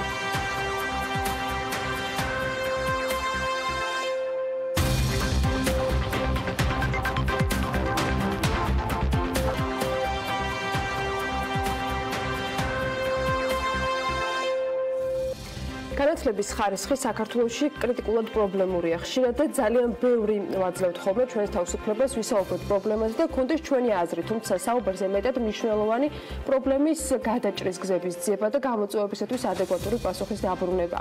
განათლების სამინისტრო ბოლო დღეებია რამდენიმე მიმართულებით სიახლეების გვაცნობს. დღესაც იქნება ერთი მიმართულებით პრეზენტაცია და სრული სურათისათვის ჯერ კიდევ ბევრ კითხვაზე გვაქვს ჯამში პასუხი მისაღები, რაც გეგმავს უწყება ამ მიმართულებით და იმ პრობლემების გამოსასწორებლად, რომელიც განათლების სისტემაში არსებობს. მინისტრის მიხეილ ბატიაშვილის ხელმძღვანელობით დაანონსებულ ცვლილებებს აუცილებლად განვიხილავთ მომავალში, თუმცა ამჯერად სწორედ პირადად ჩემთვის არანაკლებ თუ უფრო მნიშვნელოვანი თემა არა. მე არანაირად არ ვაკნინებ მინისტრის ცვლილებებს, დაანონსებულ ცვლილებებს, მაგრამ ამჯერად ვსაუბრობ კვლევაზე, რომელიც შრომის ბაზარს განათლების სისტემაში არსებული გამოწვევების და აკადემიური პროგრამების განვითარების მიზნით შეისწავლის. ალბათ არ გადავაჭარბებ არანაირად შეფასებებში, რომ ეს ყველაზე მნიშვნელოვანი თემაა. მთლიანად ხედავთ უკვე ჩვენს headlines გაზდებს, რომ ეს სწორედ 4 უნივერსიტეტის შრომის ბაზრის კვლევა იქნება და ამ კვლევას პროექტის GIS-ის პარტნერშიპის ფარგლებში განხორციელდება და მას საქართველოს სოციალურ მეცნიერებათა ცენტრი AST-IP ჩაატარებს. ამ თემაზე სასაუბროდ მოვიწვიეთ დავით ჩერქეზიშვილი, იგი აღმოსავლეთ ევროპის უნივერსიტეტის რექტორი გახლავთ, დილომშვიდობის ბატონ დავით და ჩვენთან ერთად არის დიანა ლეჟავა, სოციალურ მეცნიერებათა ცენტრის ადმინისტრაციული დირექტორი. იგი უმაღლესი განათლების მკვლევარი გახლავთ. დილომშვიდობის დიანა, გმადლობთ რომ ხართ ჩვენთან ერთად. დილომშვიდობის. პირველ რიგში მაინტერესებს მე გუშინ ვერ მოვიკულიე რაიმე ასეთი შინაარსის დოკუმენტი, რომელიც რომელიმე წლის შესაბამისად, ბოლო წლებისაც გულისხმობ, მოგცემდა ინფორმაციას ბაზარზე მოთხოვნის და უნივერსიტეტებისგან მიწოდებული კადრების შესაბამისად. არსებობს თუ არა რამე მსგავსი დოკუმენტი, რომელზე მუშაობასაც თქვენ ახლა აპირებთ? მოგესალმებით, დიდი მადლობა მოწვევისთვის. პირდაპირ შეიძლება ითქვას, რომ ნამდვილად პირველი შემთხვევაა, როდესაც ასეთი მასშტაბის კვლევა ტარდება და ამ კვლევას ატარებს უნივერსიტეტი, ოღონდ არაერთი უნივერსიტეტი და ერთობლივი კონტრიბუცია იდება იქ. მოგეხსენებათ, კვლევა ეს ძალიან ძვირფასი ფორმულებაა, მით უმეტეს, როცა საქართველოს მასშტაბს ეხება საკითხი და პირველ რიგში შრომის ბაზრის კვლევა პირდაპირ კავშირშია აკადემიური პროგრამების განვითარების ნაწილთან, რადგანაც უმნიშვნელოვანესია იმ მოლოდინების გათვალისწინება, რა მოლოდინების გააჩნია შრომის ბაზარს, რაზეა მოთხოვნა, რა კომპეტენციებზეა, რა ცოდნასა და უნარებზეა მოთხოვნა, რაც პირდაპირ წინაპირობა პროგრამების განვითარებისათვის, პროგრამების სწორი გზით განვითარებისათვის და სასაკვირველია ის გამოწვევა, რომელიც დღეს შრომის ბაზარს უდგას, პირველ რიგში აკადემიური პროგრამების სწორი განვითარების შემდეგ უნდა დაიძლიოს, რათა ის კომპეტენტური კადრები მივიდნენ შრომის ბაზარზე და დასაქმდნენ, რომლებიც შემდეგ გამოწვევებს დაძლევენ. დიანა, კვლევას ცენტრი ატარებს, როგორც დავითმა განაცხადა, რამდენიმე კონტრიბუტორის და დამკვეთის პირობებში, ეს ძალიან მნიშვნელოვანია, რომ 4 უნივერსიტეტია, ხო? მე ესეთი კითხვა მაქვს, ამისი ანალოგიები იყო რაღაცა ძალიან ისეთი ფრაგმენტული კვლევები, ერთ-ორს გაცნობილი ვარ, მათ შორის იმ პერიოდში, როცა ავტორიზაციის საბჭოს წევრი ვიყავი, მაგრამ სიღრმისეული, რაზეც დავითი საუბრობდა, ამის ანალოგი არ ყოფილა. ამ დროს ყველანი ვთანხმდებით, სულ რომ არ იყოს გადაექსპერტებული საზოგადოება განათლების საკითხებში, როგორც ეხლა გვაქვს და ამის ყველა იქცა ამ თემის პროფესორად, რომ ეს იყო ყველაზე მნიშვნელოვანი პროგრამა. რა უშლიდა ხელს, რომ ეს კვლევა ადრე ჩატარებულიყო, მაშინ როცა ყველანი ვაღიარებთ პრობლემას და ამისთვის განსაკუთრებული ექსპერტობა საჭირო არ არის. ვერ გეტყვით რა უშლიდა ხელს. ნამდვილად არის მართალი ბრძანდებით ფრაგმენტულად მსგავსი ტიპის კვლევები, ძირითადად თვისებრივი მეთოდებით ჩატარებული, რომლებიც ძირითად ტენდენციებს გვაჩვენებს. ავტორიზაციის ფარგლებშიც უნივერსიტეტები თავადვე ატარებდნენ მსგავსი ტიპის მცირე მასშტაბიან კვლევებს, რაოდენობრივსაც სავარაუდოდ, მაგრამ უფრო მცირე მასშტაბიანს, რაც ან მოიცავდა მხოლოდ ერთ რეგიონს, ან რამდენიმე მიმართულებას. ეს მართლაც პირველი გახლავთ, როდესაც ასეთი გაერთიანების შედეგად 4 უნივერსიტეტის ერთობლივი ძალისხმევით ხორციელდება ამხელა კვლევა. დასაქმების ბაზრის კვლევები რაოდენობრივი მანამდე ჰქონია, მაგრამ ის ძირითადად იყო უფრო ბაზრის აღწერა. რა გვაქვს ბაზარზე, მაგრამ არ იყო კონკრეტულად ამ ჭრილში დანახული უმაღლესი განათლებისა და ბაზრის ურთიერთქმედების შესახებ. ამიტომ მართლა შეიძლება ვთქვათ, რომ ეს არის პირველი კვლევა მსგავსი. დიანა, ბოდიშანა, 200-მდე ინტერვიუერის გამოკითხვაზეა 2000 მაპატია ეს მე მოვაკელი ეთყობა მომზადებისას არასწორად რეალურად ჩვენ რა პრინციპით ვარჩევთ მათ? ანუ ვინ იქნებიან ადამიანები, რომელსაც გამოიკითხავს კვლევის ფარგლებში დასაქმებული მკვლევარები და სპეციალისტები? შერჩევამდე პირველ რიგში ჩვენ დამკვეთებთან განსაზღვრეთ სამიზნე მიმართულებები. ეს კვლევა არ მოიცავს აბსოლუტურად ყველა აკადემიურ მიმართულებას, რადგან მოიცავს მხოლოდ ჩვენი დამკვეთი უნივერსიტეტების მიმართულებებს. მათ შორის ძირითადი ნაწილი არის სოციალური მეცნიერებები, გვაქვს მედიცინაც, გვაქვს ღვინის წარმოების მიმართულებით, პედაგოგიკა, მაგრამ მაინც უფრო დაკონკრეტებული სფეროებია, ის სფეროები, რომელსაც ჩვენი 4 უნივერსიტეტის თავაზობს მომხმარებელს. აი ამ სფეროების დავიწროების შემდეგ შემთხვევითი შერჩევის პრინციპით ვარჩევთ დამსაქმებლებს, რომ მეტნაკლები რეპრეზენტაციის და განზოგადების საშუალება გქონდეს და ამ სფეროებისთვის რეპრეზენტატული იქნება კვლევა. მე მაინტერესებს საბოლოო ჯამში თქვენ ბატონდავით როგორც ერთ-ერთი დამკვეთი თქვენ კოლეგებთან ერთად რა კითხვებზე პასუხების გაცემასელით ამ ძალიან სიღრმისეული კვლევიდან გამომდინარე და რაში დაგეხმარებათ საბოლოო ჯამში რა თემების იდენტიფიკაციაში და შემდგომ გადაჭრაში? პირველი, რაც ძალიან მნიშვნელოვანია, ახსენა უკვე ჩემ კოლეგამ ის საკითხი, რომ ჩვენ უნივერსიტეტები ძალკე ვაკეთებთ ყოველთვის და ვაკეთებთ კვლევებს განსაკუთრებით პარტიულ ორგანიზაციებთან მიმართებაში და ეს არსებული ინფორმაციები არსებობს. ჩვენ ამ დონის კვლევის შედეგების მოპოვების საშუალება აქამდე არ ქონია და შესაბამისად შედარებითი ანალიზის გაკეთებაც ძალიან რთული იყო. სწორედ ამ კვლევის შედეგების შემდეგ მოხდება კიდევ ერთხელ გადაფასება და შეწონილი ანალიზის გაკეთება არსებული კვლევებსა და ამ მასშტაბურ კვლევას შორის და შემდეგ უკვე ჩვენ კონკრეტულად გვეწოდინება ჩვენი აკადემიური პროგრამების მიხედვით. ხაზი გაესვა, რომ ყველა უნივერსიტეტი, 4 უნივერსიტეტს, ეს არის ჯიპა, შავი ზღვის უნივერსიტეტი, კავკასიის უნივერსიტეტი და აღმოსავლეთ ევროპის უნივერსიტეტი. 4 უნივერსიტეტის აკადემიური პროგრამების მიხედვით კეთდება აბსოლუტურად ყველა პროგრამასთან მიმართებაში კვლევა დამსაქმებლის და შესაბამისად გვეწოდინება ყველა პროგრამასთან მიმართებაში ჩვენ უკვე დამსაქმებელს რა ტიპის სერვისი, რა ტიპის მომავალი კადრები უნდა შევთავაზოთ, რომელი ცოდნასა და რომელი კომპეტენციაზე უნდა გამახვილდეს ყურადღება და შესაბამისად არის დარწმუნებული ვარ საკითხები, რომელსაც დამსაქმებელი სხვაგვარად უყურებს, რომელსაც სჭირდება სიღრმისეული ანალიზი და ამას ასაკურველია ინტეგრაცია შემდეგ აკადემიურ პროგრამებში. თვლით თუ არა, რომ 4 უნივერსიტეტის გაერთიანება ნამდვილად მნიშვნელოვანია, მით უმეტეს როცა კვლევის მასშტაბი იზრდება, მაგრამ თვლით თუ არა, რომ სჭირდება კიდევ უფრო დიდ მასშტაბზე გასვლა, თუნდაც იმისათვის, რომ ფაკულტეტებზე მისაღები სტუდენტების რაოდენობის განსასაზღვრად განათლების სამინისტროს სახელმწიფო სახელმწიფო უნივერსიტეტებისთვისაც კონდეს ჯამში დაახლოებით მაინც წარმოდგენა ბაზარზე კადრების მოთხოვნასთან, პროფესიების მოთხოვნასთან დაკავშირებით და ამ მხრივ რამდენად შეიძლება ველოდოთ ან თქვენს აქტიურობას ან განათლების სამინისტროსთან თანამშრომლობას იმისათვის, რომ ვიცოდეთ დღეს რაზე არის მოთხოვნა და არა მხოლოდ უმაღლესი განათლების მიმართულებით, არამედ იგივე პროფესიული განათლების მიმართულებით. მაშინ როცა აქტიური საუბარი არის და დღეს სწორედ პროფესიულ განათლებაზე ველოდებით მიხეილ ბატიაშვილისაგან კონკრეტული გეგმის წარმოდგენას, ორ შეფასებას ვისმენთ ხოლმე. ერთის მხრივ პროფესიული განათლების კადრების დეფიციტზე საუბრობენ დამსაქმებლები და მეორეს მხრივ ძალიან ბევრი უმუშევარი ყავს და ისინიც აღნიშნავენ, რომ უბრალოდ სამსახურს ვერ პოულობენ. აი ამ ნაწილში თქვენთვის თუ იქნებოდა მნიშვნელოვანი საჭირო და რა ფორმით შეიძლება რომ ვთქვათ ჩართულები იყვნენ უნივერსიტეტები. მათ შორის თქვენც უკვე შედარებით კიდევ უფრო გაზრდილ კვლევაში. მოგახსენებთ ძალიან კარგი კითხვა. კვლევია დღეს ნამდვილად ყველა თანხდება იმაზე, რომ კვლევა არის ის ინსტრუმენტი, რომლის საშუალებით შეიძლება განვითარების სწორ გზაზე დგომა. და ეს რადგანაც უკვე პირველი პრეცედენტია, რომ 4 უნივერსიტეტი გაერთიანდა და ერთობლივი ძალის ხმებით ახორციელებდა ასეთი მასშტაბის კვლევას, ეს იქნება დარწმუნებული ვარ პრეცედენტული და ჩვენ ამ გზას გავაგრძელებთ. იქ შემოგვერთება სხვა უნივერსიტეტებიც, რამე თუ უკვე როგორც მითხრეს ჩემო კოლეგებმა, იყო კიდე გამოხმაურება, მაგრამ სამწუხაროდ დაიწყო პროცესი, მაგრამ ისინი ამ კვლევის შედეგებს ჩვეულებრივად მიიღებენ.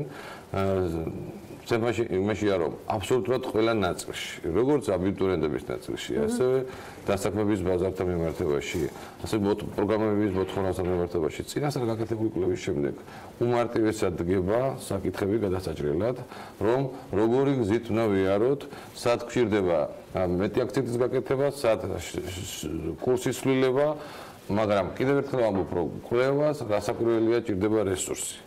რესურსი ჭირდება უნივერსიტეტები მუდმივად ფიქრობენ საკუთარი დაწესებულებების განვითარება სასაკვირველია, აქ არის სამეცნიერო მიმართულება, აქ არის სასწავლო კომპონენტი, აქ არის ინტერნაციონალიზაცია, რასაკვირველია, რაც ძალიან მნიშვნელოვანი ინფრასტრუქტურა, რაც შეიძლება თანამედროვე და განვითარებული.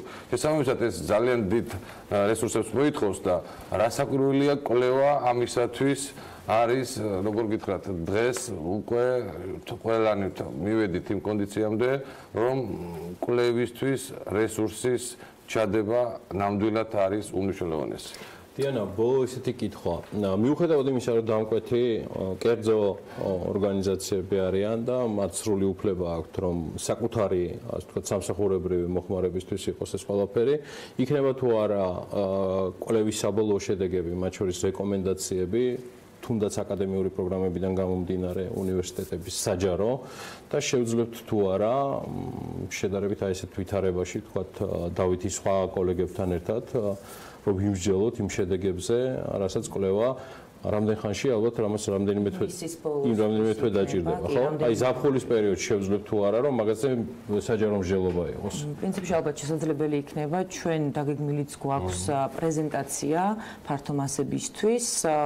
ძალიან იმედი მაქვს, რომ ძალიან საინტერესო შედეგებს მივიღებთ, რომლებიც პირველ რიგში ამ 4 უნივერსიტეტს დაეხმარება და შემდეგ უკვე გამოჩნდება ხელმისაწვდომი, როგორ იქნება უკვე სხვა უნივერსიტეტებისთვის, მაგრამ პრეზენტაცია აუცილებლად გვექნება, როგორც შევთანხმდით წინასწარ. თქვენგან აი ბოლოს ძალიან მოკლედ მინდა ესეთი რამ, გარდა უნივერსიტეტებისა, რომლებიც ამ კვლევის დამკვეთები არიან, რას დაინახავს ამ კვლევიდან გამომდინარე დამსაქმებელი და ბიზნესი? ანუ მათ არ ქონიათ ცდომა ესეთ დოკუმენტებზე, ეჭვი მაქვს, რომ არც იმ დოკუმენტებზე, რომელიც ჩვენ ორთავემწეღან ვახსენეთ, რომელიც ფრაგმენტულად რაღაცა ლოკალურად რაღაც ერთ-ორთვიანი დაკვირვების შედეგი, იმას კვლევას ვერ დავარქმევ, რასაც მე ვკითხულობდი. ბიზნესი რასურად, არა კონკრეტულად რასურად, რა ინფორმაციის მიღება შეიძლება ამ კვლევიდან გამომდინარე? იცით რა, მსგავსი ტიპის კვლევები არა მხოლოდ იმისთვის არის საჭირო, რომ გავიგოთ ბიზნესს რა მოთხოვნა აქვს ცოდნასა და უნარებზე, დასაქმებულთა კომპეტენციებზე, არამედ ზოგადად მნიშვნელოვანია, რომ სურათი ვიცოდეთ, რა გვაქვს დასაქმების ბაზარზე, რა პროფესიებზეა, ვთქვათ, მოთხოვნა, რა მიმართულებით ვითარდება დასაქმების ბაზარი, რადგან ვიცით, რომ უმაღლესი განათლების ერთ-ერთი მნიშვნელოვანი შედეგი კურსდამთავრებულთა დასაქმების უნარიანობაა, მაგრამ ეს არ არის ერთადერთი შედეგი. ცოდნის ეკონომიკის განვითარებისთვის არის ძალიან მნიშვნელოვანი უმაღლესი განათლება, ხო? და შესაბამისად მე უკვე ეკონომიკის განვითარებისთვის და აი ესეთი ტიპის კვლევები გვაძლევს საშუალებას დავინახოთ სად გვაქვს გარღვევა ბაზარზე, რა უნდა შექმნას უნივერსიტეტმა ისეთი რომ მოამარაგოს, არა მხოლოდ მუშახელით მოამარაგოს, ცუდი სიტყვაა ეხა ესეთი, მაგრამ არა მხოლოდ კონკრეტული კომპეტენციებით აღჭუროს დასაქმებული, რაც ბაზარს სჭირდება, არამედ ისეთიც შექმნას, ისეთი რესურსით შექმნას, რომელიც განავითარებს დასაქმების ბაზარს და იმ მსგავსი ტიპის შედეგების მიღება შესაძლებელი იქნება ასეთი კვლევებისთვის. დიდი მადლობა მეგობრებო მოგზაურობისთვის. იმედი მაქვს, რომ რაც ჩვენი ანონსი შედგება და ჩვენ შევძლებთ განხილვას იმ შედეგებისა და გავავარღვევთ ყველა ერთობლივად დავითის კოლეგებთან ერთად, თქვენს ჯგუფთან ერთად იმ წრეს, რომ მოთხოვნა დიპლომის მიღებაზე კი არ იყოს, არამედ იყოს კონკრეტულ სპეციალობაზე და განათლებაზე და ამას ხოთშორის ამ სტუდიაში საუცილებლად განვიხილავთ. დავით ჩერქეზიშვილს მადლობა. იგი აღმოსავლეთ ევროპის უნივერსიტეტის რექტორი გახლავთ, ერთ-ერთი დამკვეთთაგანი, რომელიც სოციალურ მეცნიერებათა ცენტრთან ერთად, რომლის ადმინისტრაციული დირექტორი დიანა ლეჟავა გვესწრებოდა დღევანდელ დილაში, იგი უმაღლესი განათლების კვლევარის გახლავთ. მადლობთ მობრძანებისთვის. ვიდრე სარეკლამო პაუზაზე გავალთ, კიდევ ერთი საინტერესო ვიდეო კოლაჟი, ანუ სიუჟეტი შეგვიძლია შეთავაზოთ მაყურებელს. მათთვის ვისაც საინტერესებს, რომელია ყველაზე მაღალი შენობა მსოფლიოში, ან ტყუილად არ უხსენებია სიმაღლე გიორგის, ან რომელი იქნება უახლოეს მომავალში, რა ფუნქციებს შეითავსებს, რამდენი მეტრი იქნება, რა სახის რეკორდებზე და მასშტაბებზე არის საუბარი. თუ პასუხი დადებითი ამ ყველა კითხვაზე თქვენ მართლა დაინტერესებული ხართ, რამდენიმე წუთი აუცილებლად უნდა დავუთმოთ მარიამ ადამიანს სიუჟეტს, რომელმაც თავი მოუყარა ყველა ამ შენობას და ვისაც შიში არ გაქვთ სიმაღლის და ცაში მოგზაურობის წინააღმდეგიც არ ხართ, მაშინ უნდა გადახედოთ მსოფლიოს უმაღლეს წერტილებს და შესაბამისად მოგზაურობას დაგეგმოთ იქნება.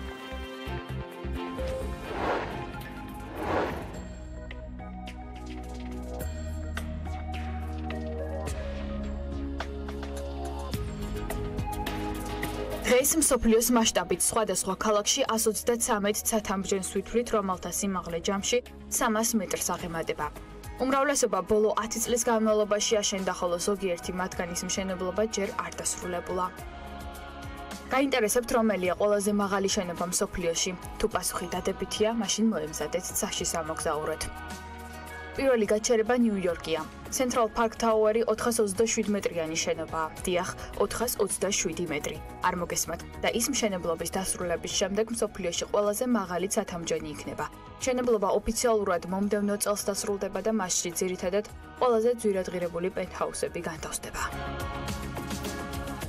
მეორე გაჩერება საუდის არაბეთია. ჯედა თაუერმა და მისმა ინჟინრებმა გამოწვევა მიიღეს და ჩაებდნენ კონკურენციაში სახელად, ვინ უფრო მაღალ შენობას ააშენებს. და 20 მილიარდი დოლარის ოდენობის ინვესტიცია 1700 მეტრის სიმაღლის ცათამბჯენის ასაშენებლად ჩადეს. შენობა 2020 წელს დასრულდება და მასში საცხოვრებელი სახლები განთავსდება. ცათამბჯენებზე საუბარი არ გამოვა დუბაის გარეშე, სადაც 928 მეტრის სიმაღლის შენობა 2020 წელს ჩანიშნულ მსოფლიო მასშტაბის გამოფენისათვის ექსპო 2020-ისთვის უნდა დასრულდეს და საბოლოო შედეგმა ყველაზე მაღალ შენობას ბურჯ ხალიფას უნდა გადააჭარბოს. ასეთია მიცემული პირობა. შედეგებს კი 2 წელიწადში მოვიკითხავთ. ცათამბჯენს მალაიზიის დედაქალაქშიც ააშენებენ, რომელიც 644 მეტრი იქნება. 118 სართულს გააერთიანებს და მალაიზიაში ყველაზე მაღალი ნაგებობის სტატუსიც მიენიჭება. შენობას სახელიც მოუფიქრეს, მერდეკა და ფუნქციაც კაცრად გაწერილი აქვს. მასში განთავსდება უმსხვილესი საინვესტიციო კომპანიების შტაბ-ბინები და საოფისე ფართები. სიაში ჩინეთი და მისი უჩვეულო ნაგებობა Gayang Cultural Plaza Towers-იც მოხვდა, რომელიც სავარაუდოდ 121 მეტრიანი იქნება და მისი უჩვეულობა იმაში მდგომარეობს, რომ ეს არის შენობა ჩანჩქერი, რომლის წყალით სპეციალურად წყალსაცავში დაგროვდება. ცათამბჯენი 2020 წელს დასრულდება და ჯამში 109 სართულიანი იქნება. ბოლო გაჩერებას კი აზიის უმაღლეს წერტილამდე მივყავართ. Grand Rama ბანგკოკში 625 მეტრის სიმაღლის 125 სართულიანი შენობა იქნება, რომელიც 3 ზონად გაიყოფა. A კატეგორია იქნება საოფისე ცენტრი, მეორე ზონაში 6 ვარსკვლავიანი სასტუმრო განთავსდება, მესამე კი გასართობი მიზნებისთვის იქნება გამოყოფილი. ასე რომ თუ კი ამ ქვეყნებში მოგზაურობას გადაწყვეტთ, დაელოდეთ 2020 წელს, როცა მშენებლობები დასრულდება და თქვენ ახალი ცათამბჯენების შეფასებასაც შეძლებთ.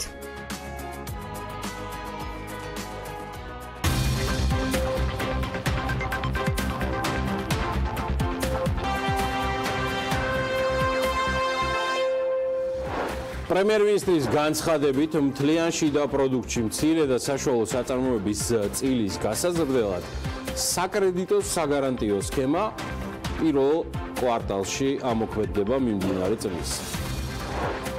ანაკლიაში დაგეგმილ ფესტივალს კი მთავრობა წელს აღარ დააფინანსებს და Black Sea Arena-სა და Check in Georgia-ს გეგმები მომავალ 2 კვირაში გახდება ცნობილი სავარაუდო ტურიზმის ახალი დეპარტამენტის ახალი შეფის წარდგინების დღევანდელი წარდგინების შემდეგ. Made in Georgia-ს იარლიყით, ანუ ლეიბლის ხანაირად ეთყობა ვერ თარგმნეთ.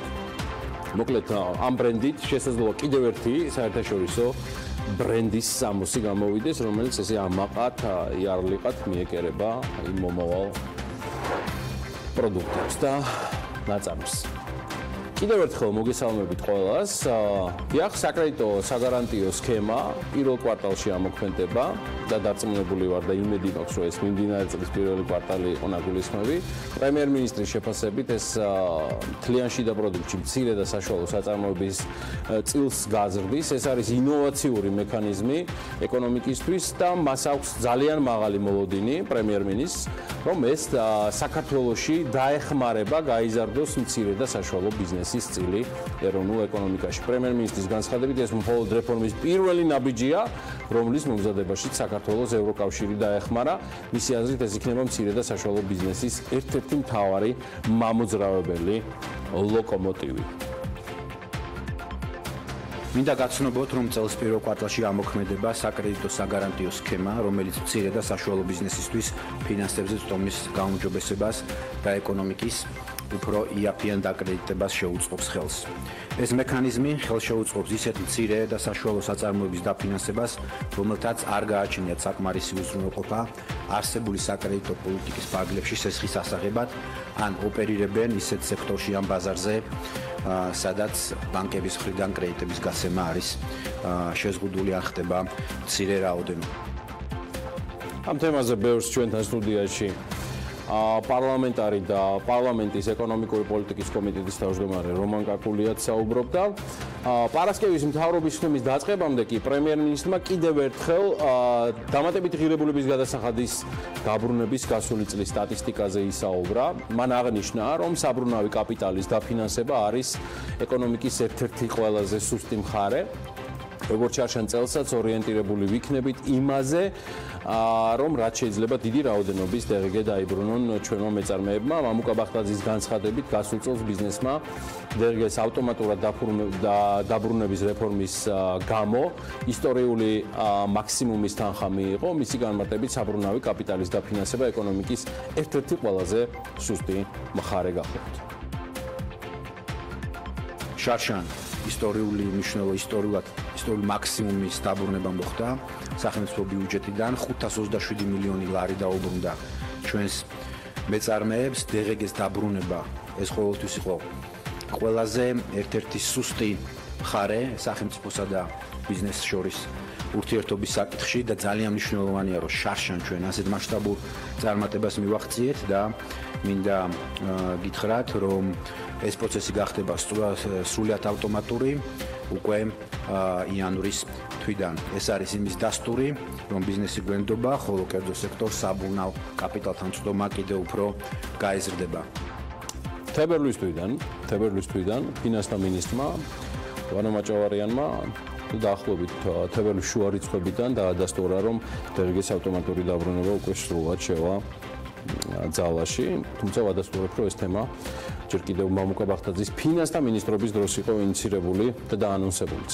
პრემიერ-მინისტრი ასევე აღიარებს, რომ სახელმწიფო აპარატის ზოგიერთ რგოლში ეფექტურობის დაბალი მაჩვენებელია. ბახტაძე გასული კვირის მიწურულს გამართული მთავრობის ხდომის დაწყებამდე ეს სხვათა შორის ძალიან კარგი და საინტერესო პრაქტიკაა მოსაწონიც. მან განაცხადა, რომ სახელმწიფო აპარატის შენახვის ხარჯები მართალია მთლიან შიდა პროდუქტთან მიმართებაში შეფარდებით მინიმუმამდეა დაყვანილი, თუმცა ეფექტურობის ნაწილში პრობლემები მაინც არის.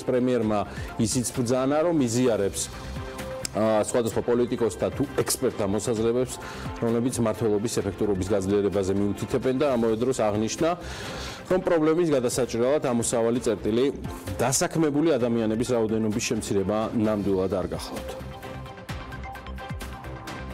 სახელმწიფო აპარატის შენახვა, გადასახადების გადამხდელებს უნდა უჯდებოდეთ რაც შეიძლება მცირე. ეს არის მცირე მთავრობის კონცეფცია.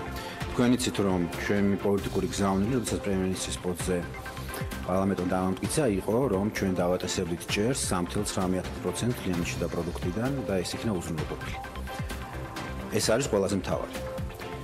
დანარჩენი მეორე კითხვის თქვენი შინაარსი გულისხმობს ეფექტურობას. სადაც რა თქმა უნდა, მე ვიზიარებ ნებისმიერი პოლიტიკოსის თუ ექსპერტის მოსაზრებას, რომ ჩვენ უნდა გავაძლიეროთ ეფექტურობა მართლობით ყველა რგოლში.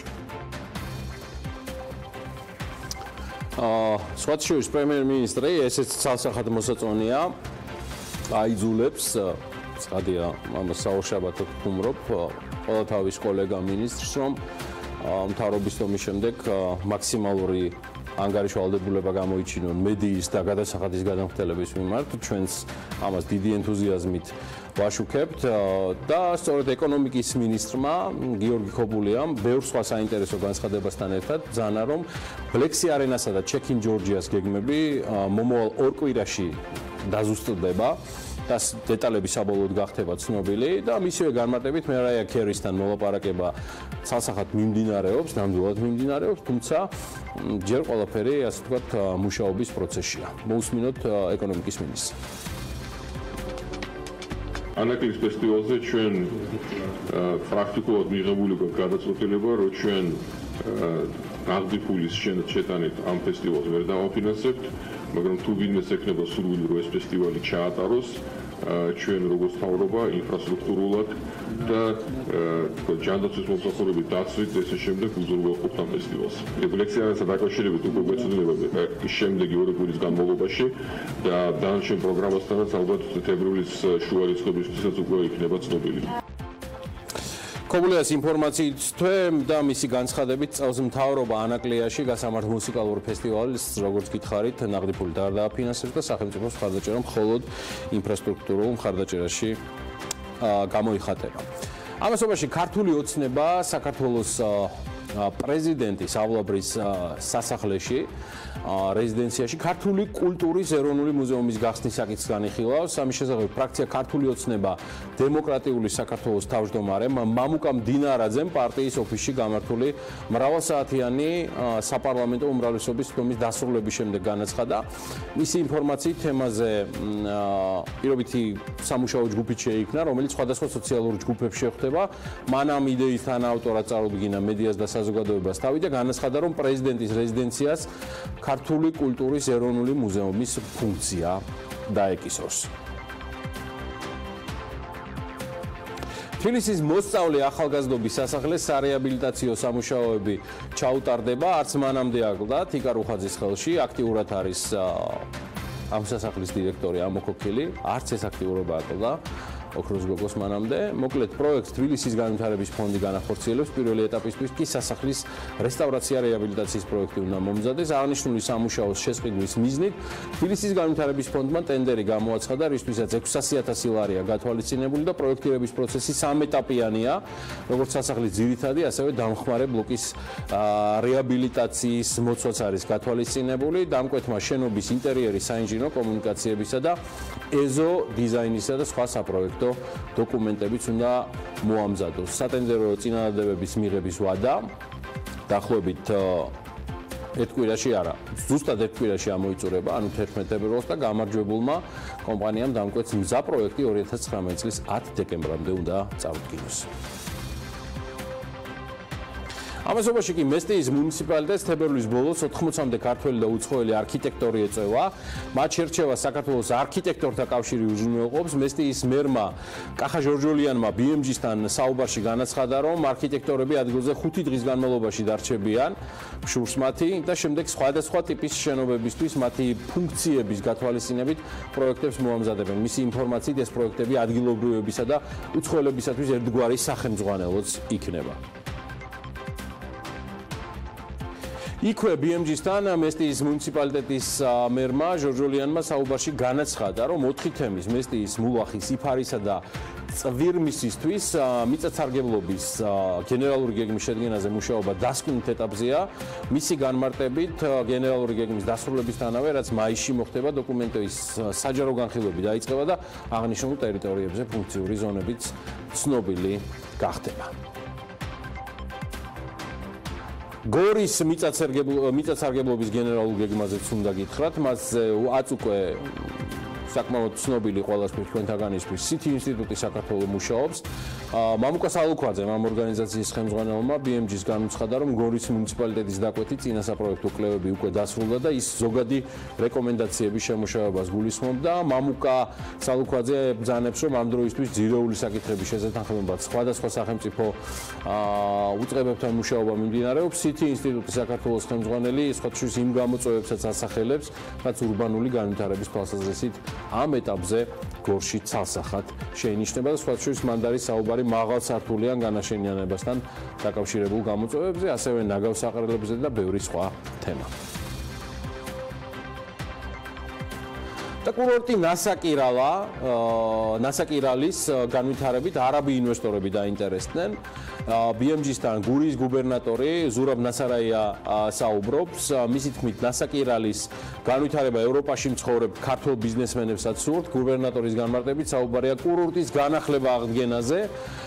ეს ციტირებ ამ შემთხვევაში გუბერნატორს, ეს იყო ერთ-ერთი გამორჩეული ბალნეოლოგიური კურორტი, სადაც მრავალი უცხოელი ჩამოდიოდნენ დასასვენებლად და რამდენიმე წინადადებაც უკვე შემოვიდა, მათ შორის არიან არაბებიც, რომლებიც დაინტერესებულნი არიან კურორტის განვითარებით, ასევე ევროპაში მოღვაწე ქართველი ბიზნესმენებიც წელს გეგმავთ, რომ ყველა საგზაო პროექტი მოვაწესრიგოთ, რათა შესაბამისი საინვესტიციო მიმზიდველი გარემო შეუქმნათ.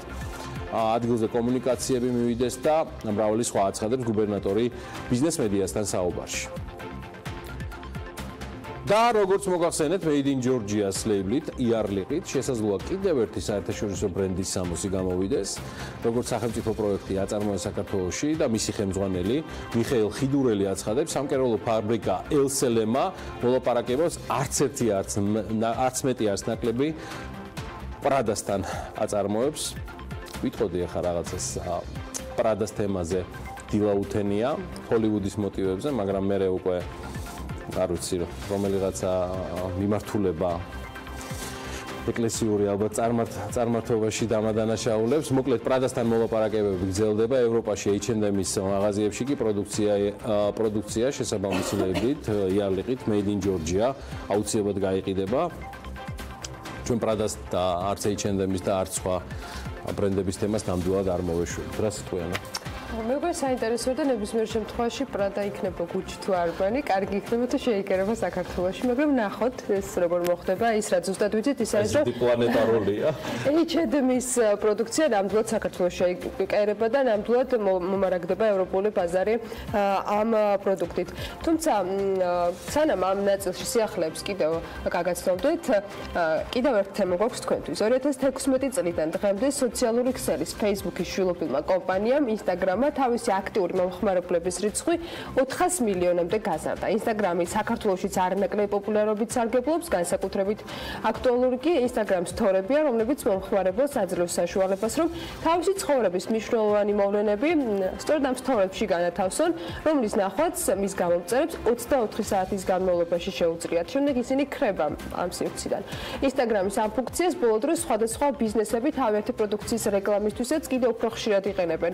უფრო მეტად საინტერესო დეტალებში ანუკა ჯოხაძე გაგვარკვევს, რომელიც ამ ყველაფერთან ერთად Instagram-ის აპლიკაციის ყოველდღიური და ძალიან აქტიური მომხმარებელია. დილამშვიდობის ანუკა. დილამშვიდობის ანა გიორგის. ანა სწორად აღნიშნა Instagram-ის აპლიკაციას უკვე რამდენიმე წელია აქტიურად ვიყენებ, მაგრამ რადგან დღეს Instagram-ზე და ბიზნესზე უნდა გესაუბროთ, გეტყვით რომ გლობალურ ტრენდს არც ჩემი სამსახური ბიზნეს მედია ჯორჯია ჩამორჩა. ანა, პირველ რიგში მინდა შენ გკითხო. დღეს დილიდან BMG-ის Instagram გვერდზე რამდენი სტორი განათავსე? არც ისე ბევრი. დარწმუნებული არის რაოდენობა დღის განმავლობაში უფრო გაიზრდება, იმიტომ რომ ჩვენი მაყურებელი უკვე შეჩვეულია ჩვენი Instagram story-ების საშუალებით იმის ნახვას, თუ როგორ მზადდება ესა თუ ის პროდუქტი, რა ხდება იმ დროს, როცა ეთერში რეკლამაა, როგორ ვიღებთ სიუჟეტებს და ასე შემდეგ. თუ ჯერ არ ხართ ჩვენი გამომწერი, ამის გამოსწორება მარტივად შეგიძლიათ. დღეს Instagram-ის სწორედ ამ ფუნქციაზე გავამახვილებ ყურადღებას, რომელსაც ბიზნესები ბოლო დროს მომხმარებლებთან კომუნიკაციისთვის საკმაოდ წარმატებულად იყენებენ. Google, კურსი, Airbnb, Cosmetics, Reebok, Adidas, Old Navy და Gap. ეს ის კომპანიებია, რომლებმაც სწორედ Instagram-ის საშუალებით შეძლეს და მომხმარებლებთან პირდაპირ კავშირზე გავიდნენ. Forbes-მა არც ამ მიმართულებით დაგვაკლო სტატისტიკური მონაცემები და რჩევები იმის შესახებ, თუ როგორ შეიძლება ჩვენი კომპანიისთვის Instagram story-ები წარმატების მომდანი იყოს. ამის შესახებ კი უკვე ვნახოთ ჩვენს მიერ მომზადებული სიუჟეტი. დღეს უკვე არავის უყვარს ის, რომ ჩვენ შორის მრავალი ადამიანი Instagram-ზეა დამოკიდებული. ამ ტენდენციას არც ბიზნესები ჩამორჩნენ და მაინც. რატომ Instagram-ი? ფაქტები. Instagram-ის story-ებს ყოველდღიურად 300 მილიონი აქტიური მომხმარებელი ჰყავს. სოციალური ქსელის ამ ფუნქციას მომხმარებლები ყოველდღე საშუალოდ 29 წუთს უთმობენ. Instagram-ის მომხმარებლების 1/3 story-ებს ყოველდღიურად ათვალიერებს. შესაბამისად, მსოფლიოს კომპანიების 50% ამ ფუნქციას უკვე აქტიურად იყენებს. ყველაზე მიმზიდველი ეს ფუნქცია ესეთი ინდუსტრიებისთვის აღმოჩნდა, როგორებიცაა ფიტნესი, მოდა, გაყიდვები, ტექნოლოგიები, ავიახაზები, მოგზაურობა და კვება. წარმატებულმა მაგალითებმაც არ დააყოვნა. ინდონეზიურმა ონლაინ პლატფორმა Tickets.com-მა შეძლო და Instagram story-ების საშუალებით პირდაპირ მის სამიზნეს სეგმენტზე, ახალგაზრდებზე გავიდა. შედეგად კომპანიის აპლიკაცია 239,000-მა მომხმარებელმა გადმოწერა. საერთო ჯამში კი ბიზნესმა ამ მიმართულებით 10%-იანი ზრდა აჩვენა. Instagram story-ების რეკორდი კი Adidas-მა მოხსნა, რომლის story-მა 120 ფოტო გააერთიანა. ეს კი აპლიკაციის ამ ფუნქციის ლიმიტია. თუმცა კომპანიის შრომას ფუჭად არ ჩაუვლია. სპორტული ტანსაცმლის და ფეხსაცმლის მწარმოებელი ბრენდის მიერ განთავსებულ story-ებს 3 მილიონი ნახვაც კი ჰქონდა. აქვე რამდენიმე საინტერესო ფაქტი. ყველაზე ხშირად Instagram story-ებს მომხმარებლები ორშაბათს და ხუთშაბათს საღამოს 7 საათიდან 9 საათამდე ნახულობენ. ხოლო story-ების დათვალიერებისას მომხმარებლების 25% ამა თუ იმ ბიზნესის ვებგვერდზეც გადადის. მომხმარებლები თავიანთ story-ებზე ყველაზე ხშირად ლოკაციას, დროს, ტემპერატურას, ლაიქს, სტიკერსა და სხვადასხვა ჰეშთეგებს უთითებენ. Instagram story-ებს ყველაზე ხშირად ისეთი ლოკაციებიდან დებენ, როგორებიცაა ჯაკარტა, სან-პაულუ, ნიუ-იორკი, ლონდონი და მადრიდი. და ბოლოს, ბიზნესების 24% Instagram story-ების მნახველების რაოდენობას კომპანიის წარმატებას უკავშირებს. 88% ამბობს, რომ ამ მიმართულებით კიდევ უფრო აქტიური იქნება. 30% კი გეგმავს Instagram story-ებში კიდევ უფრო მეტი რეკლამა განათავსოს. ბოლო დღეებში ქართულ მედიაში მესაქონლეებისათვის ახალი ვალდებულებების შესახებ ინფორმაცია გავრცელდა, რომლის თანახმადაც 2 ან მეტი ძროხის ყოლის და რძის ნაწარმის გაყიდვის შემთხვევაში მათ რეგისტრაციის და ახალი საფასურის გადახდის ვალდებულება უჩნდებათ. ინფორმაციაში ნათქვამი იყო, რომ ცვლილება ძალაში 2020 წლიდან ევროკავშირთან ასოცირების ხელშეკრულების ვალდებულების ფარგლებში შედიოდა. თემაზე შესაბამისი განმარტება უკვე სურსათის ეროვნულმა სააგენტომ გააკეთა და გაირკვა, რომ არანაირ ფინანსურ გადასახადზე საუბარი არ არის. უფრო ვრცლად ამაზე ახლა თათია ჩაფიჩაძე ისაუბრებს და გაგვარკვევს, ნამდვილად დაჭირდება თუ არა 2 ან 3 ძროხის ყოლის შემთხვევაში ადამიანებს გადასახადის გადახდა. თათია დილამშვიდობის. დილამშვიდობის კიდევ ერთხელ გავრცელებული ინფორმაცია იმის შესახებ, რომ 2-3 ძროხის ყოლის შემთხვევაში მეპატრონეს საფასურის გადახდა და ფინანსური ვალდებულება დაეკისრება, სინამდვილეს არ შეესაბამება. 2020 წლიდან ბიზნეს ოპერატორად რეგისტრაცია სავალდებულოა მხოლოდ იმ ფიზიკური პირებისთვის, ვინც აწარმოებს და ბაზარზე განათავსებს სურსათს. რაც შეეხება ხარჯს, ბიზნეს ოპერატორად რეგისტრაცია უფასოა. რეგისტრაციის ვალდებულება ნამდვილად უკავშირდება ევროკავშირთან თავისუფალი სავაჭრო სივრცის შესახებ შეთანხმების ფარგლებში აღებულ ვალდებულებებს და მისი მიზანია მომხმარებლის ჯანმრთელობის დაცვა სამომხმარებლო ბაზრის უგნებელი სურსათით უზრუნველყოფის გზით.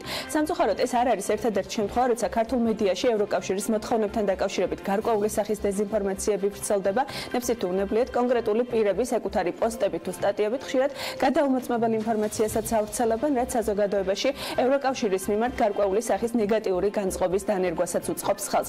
წლების განმავლობაში ასეთი ბევრი შემთხვევა იყო, ყველაზე დასამახსოვრებელი კი თავისი შინაარსით, მაინც 1 წლამდე გოჭების დაკულის აკრძალვაზე გავრცელებული ამბავი გამახსენდა, ალბათ ყველას გვახსოვს ამ საკითხზე ატეხილი დიდი აჟიოტაჟი.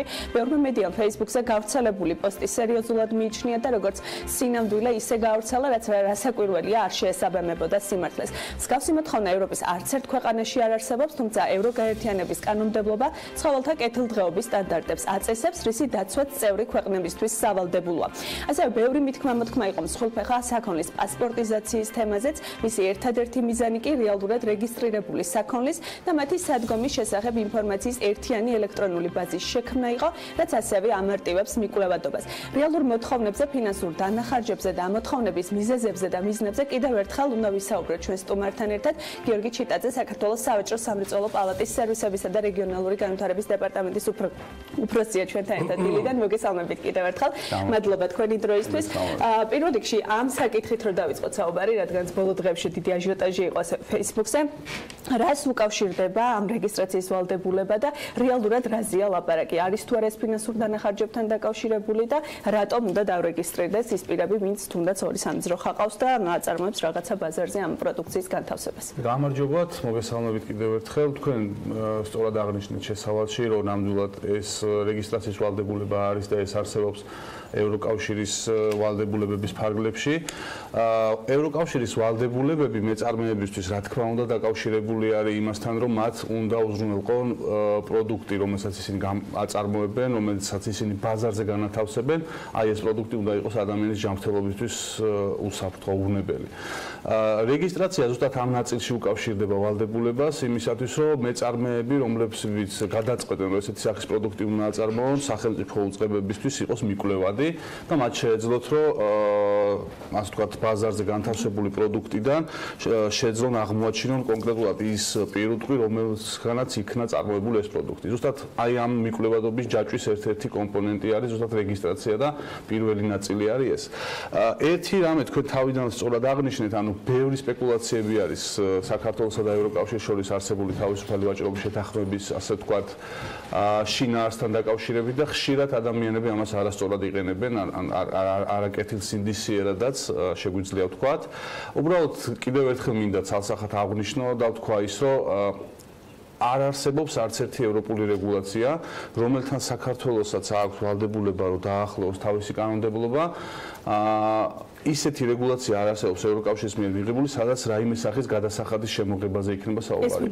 ეს რომელიმე მიმართულებით CFTA-ის პარაგრაფში რაც გვაქვს და ამ შემთხვევაში რადგან სოფლის მეურნეობაზე ვსაუბრობ, ითვალისწინებს თუ არა რაიმე რეგულაცია იმას, რომ კონკრეტულად ფიზიკური პირის მიერ, რომელიც აწარმოებს რაიმე სოფლის მეურნეობის პროდუქტს, ვალდებულება აქვს გადაიხადოს რაიმე თანხა. არც ერთი რეგულაცია, ცალსახად შემიძლია გითხრათ, არც სურსათის სფეროში, არც ვეტერინარიაში, არც ფიტოსანიტარიაში და არც ინდუსტრიული მიმართულებით მსგავსი ტიპის ნორმას არ იცნობს. ანუ რეგულაციებში არასდროს არ იწერება რაიმე სახის გადასახადთან დაკავშირებული მოთხოვნები. ეს ნამდვილად არის გამოგონილი და ვფიქრობ, რომ ეს სწორად უნდა იქნას მიტანილი ადამიანებამდე და ალბათ ამ კუთხით ეს კიდე ერთხელ აჩვენებს იმას, რომ ასეთი ტიპის პრობლემები, ეს არის კომუნიკაციის პრობლემა, ისე რომ თქვა, ასეთი ბევრი ინფორმაცია ვრცელდება, ხანდახან აბსურდულიც კი და რაღაცა ნეგატიური გაზრების გაჩენას უწყობს საზოგადოებაში, ხალხს მithumetes, ვინც თქვა, ვისაც არ მიუწვდება ხოლმე ბევრი ინფორმაციაზე ინტერნეტთან და ასე შემდეგ. რა უნდა გააკეთოს მთავრობამ იმისთვის, რომ დაცული იყოს? რა თქმა უნდა, სამუშაო არის საინფორმაციო კამპანიების ნაწილში, ერთ-ერთი, ასე ვთქვათ, აქტიური აქტორი ამ მიმართულებით, აქტიური ორგანიზაცია არის სავაჭრო სამრეწველო პალატა. ჩვენ მუდმივად ხვდებით რეგიონებში მეწარმეებს სხვადასხვა თემებზე, ვიღებთ, ასე ვთქვათ, აქტუალურად იმ საკითხებს, რომელიც კონკრეტული პერიოდის განმავლობაში, მაგალითად 2019 წლის განმავლობაში უნდა იქნას მიღებული საქართველოს მთავრობის მიერ სხვადასხვა სფეროში, ეს უკავშირდება მხოლოდ CFTA-ის ნაწილებს და თითოეული, ასე ვთქვათ, სპეციფიურ დირექტივებთან დაკავშირებით, სპეციფიურ რეგულაციებთან დაკავშირებით მეწარმეებს ვაწვდით ინფორმაციას. დეტალურად ჩაგყავს, ასე ვთქვათ, ყველაზე უფრო კარგი ექსპერტები ამ სფეროში, ვინც არსებობენ საქართველოში და შემდგომში ვცდილობთ, რომ ადამიანებთან სწორად მივიტანოთ ინფორმაცია. სხვადასხვა წყაროები, სხვადასხვა ადამიანები ხარ რატო ცდილობენ იმას, რომ ასე ვთქვათ, საზოგადოება შეცდომაში შეიყვანონ, ეს მე გამიჭირდება უბრალოდ რო თქვა, თუმცა ვფიქრობ, რომ მნიშვნელოვანი არის, რომ ესეთ გამოწვევებს ვებრძოლოთ იმით, რომ სწორი ინფორმაცია მივაწოდოთ მეწარმეებს და გქონდეს ინტენსიური შეხვედრები მათთან და ამ კუთხით მუშაობს აქტიურად ეკონომიკის სამინისტროც, სოფლის მეურნეობის სამინისტროც, ხა უკვე გარემოს დაცვის და სოფლის მეურნეობის სამინისტროც და ნუ რა თქმა უნდა სავაჭრო სამრეწველო პალატა ჩვენ მათ ვეხმარებით და მუდმივად გვაქვს შეხვედრები რეგიონებში განსაკუთრებით იმისთვის, რომ ფერმერებს სწორად მივაწოდოთ ინფორმაცია. რამდენად როულად და ასე ვთქვათ, ვადებში რამდენად ვეტევით ამ ჰარმონიზაციის პროცესში და იმ ყველა რეგულაცია რაც გვაქვს, რამდენად სწრაფად ვასრულებთ, ასე ვთქვათ, წლების მიხედვით თუ გადავხედავთ 22 წლამდე უნდა დასრულდეს რაღაც კონკრეტული ვალდებულების გაწერა. წელს რა არის დაგეგმილი და ვეტევით თუ არა? ხო, სულ სფეროში 22 წლამდე არ უნდა დასრულდეს, 2027 წლამდე უნდა დასრულდეს. კი, აქტიურად მიმდინარეობს, ვეტევით მთავრობა მიყვება, ასე ვთქვათ, სამოქმედო გეგმას, რომელიც მოცემული არის DCFTA შეთანხმებაში. აქვე უბრალოდ ინფორმაციისთვის გეტყვით, რომ 2019 წლის განმავლობაში, 2019 წლის განმავლობაში სურსათის მიმართულებით უნდა დაინერგოს საქართველოში, ასე ვთქვათ, 22 ახალი რეგულაცია. ეს თუ უფრო დეტალურად ჩავალთ, ვეტერინარიაში არის 7, სურსათის უვნებლობაში 7 და ასე ვთქვათ, ფიტოსანიტარიაში, რომელიც სცენარებთან დაკავშირებულ საკითხებს ეხება, აქ არის 8 რეგულაცია. თუმცა გამოწვევა ამ მიმართულებით, ანუ დაახლოვება გამოწვევა არ არის. ნამდვილად შეგვიძლია ვთქვათ, რომ მთავრობა ეფექტურად მუშაობს და ახორციელებს იმას, რომ რეგულაციების მიღება ხდება ვადაში, განსაზღვრულ, ასე ვთქვათ, ვადის შესაბამისად. თავარი არის ის, რომ ის რეგულაციები, რომლებიც მაგალითად გასულ წლებში იქნა მიღებული, ასე ვთქვათ, როგორ შევა ძალაში და როგორ აღსრულდება ის. მაგალითად, ახალი ეს ვთქვათ, ჩვენ სავაჭრო სამოწელო პალატაში, როცა ხვდებით ფერმერებს, ერთი არის მიმართულება, რომ ვეუბნებით რა მოსალოდნელი, ანუ რა რეგულაცია უნდა იქნას მიღებული, ხოლო მეორე არის ის, რომ მათ ვაწვდით ინფორმაციას, რომელი რეგულაცია უნდა შევიდეს ძალაში 2019 წელს. ეს ხშირად არის განსხვავებული ხომ, იმიტომ რომ როდესაც რეგულაციის მიღება ხდება მაგალითად 2019 წელს, პირობითად ვამბობ, შესაძლებელია მისი გარდამავალი პერიოდი განისაზღვროს 1 ან 2 წლით და ეს ნიშნავს იმას, რომ ეს რეგულაცია 20 წელში ან 2021 წელში უნდა შევიდეს ძალაში. ამიტომ წელს მაგალითად 2019 წელს ძალაში შედის 28 რეგულაცია, რომელიც მიღებული იქნა წინა წლებში და შესაბამისად გამოწვევა სწორედ არის ერთის მხრივ ის, რომ მთავრობა არ უნდა ჩამორჩეს მიღების რიტმს, მიღების ესე ვთქვათ, ახალ რეგულაციებთან დაახლოების ესე ვთქვათ მიმართულებას და მეორე მხრივ უნდა უზრუნველყოს ეფექტურად აღსრულება იმ რეგულაციების, რომლებიც ასე ვთქვათ შედის ძალაში მაგალითად 2019 წელს.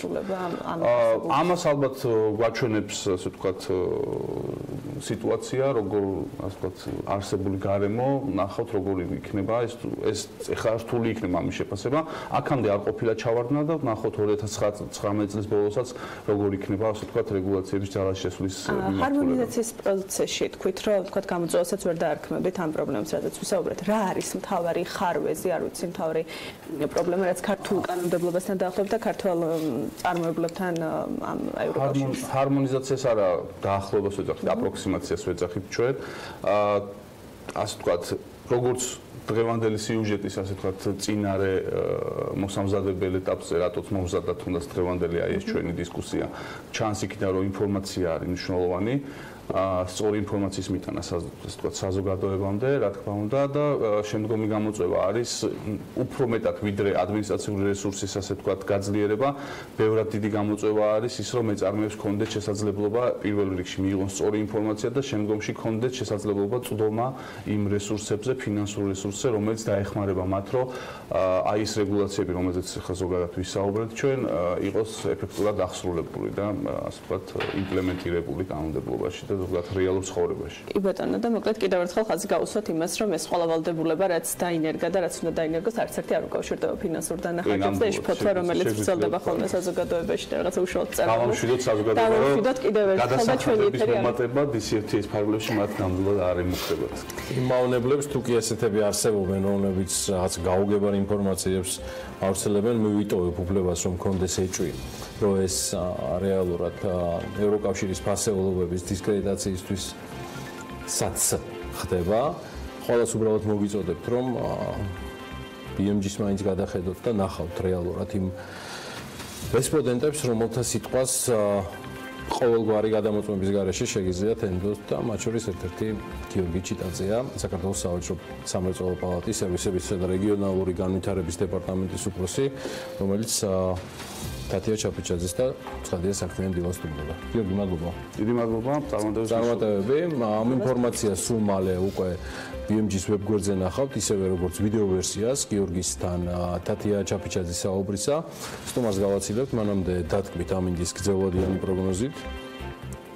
შემდეგ რეკლამა არის, იმითაც უნდა დათქვეთ და მე ჩვენით გააგრძელებთ ყობა. მალე დაგიბრუნდებით. ამინდის პროგნოზის სპონსორია სადაზღვევო კომპანია უნისონი. თავისუფალი დაზღვევა თქვენი სიმშვიდისათვის.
ამინდის პროგნოზის სპონსორია სადაზღვევო კომპანია უნისონი.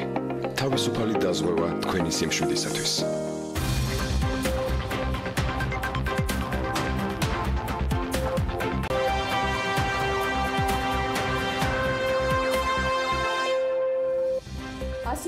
$100 ინვესტიცია ეკონომიკაში ეს კონკრეტულ რიცხვებში გამოხატული სარგებელია იმ სიახლისა, რომლითაც ქუთაისიდან 6 ახალი მიმართულებით ფრენის შესაძლებლობა ჩნდება. ასე დაანონსეს მთავრობის თავმჯდომარემ და მისმა წევრებმა სიახლე, რომლითაც ვიზი არის ფრენებს ამატებს. თავისთავად პირდაპირ ფრენები ავიაკომპანიით ევროპის სხვადასხვა და ახლა კიდევ უფრო მეტ ქალაქში, რომ შეგვიძლია ეს სარგებელია. ვიზი არის ბორტი დამატებით ბარის, ბრიუსელის, კოპენჰაგენის, ტალინის, ბაზელის და ეინდჰოვენის მიმართულებით იფრენს.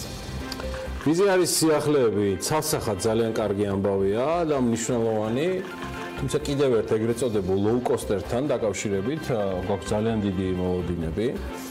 როგორც ვიცით, საქართველოს მთავრობა ირლანდიურ Ryanair-თან აგრძელებს მოლაპარაკებებს და სხვა შორის მოლაპარაკებების შემდეგი რაუნდი თებერვალში დუბლინში შედგება. მანამდე ექსკლუზიური ინტერვიუ ორივე თვის წინ Ryanair-ის ერთ-ერთ აღმასრულებელ ოფიცერთან სწორედ Forbes-ში იყო და შეგიძლიათ მათ გეგმებს გაეცნოთ. ცალსახად ძალიან კარგი ფეხი აქვს გიორგი ჩოგოვაძეს საქართველოს აეროპორტის გაერთიანების დირექტორის პოზიციაზე. მას ვმასპინძლობთ და მასთან ერთად ვისაუბრებთ თემებზე, რომელიც ცხადია გაცილებით ადრე დაიწყო, ვიდრე ის გადმოინაცვლებდა ამ კომპანიის ხელმძღვანელად.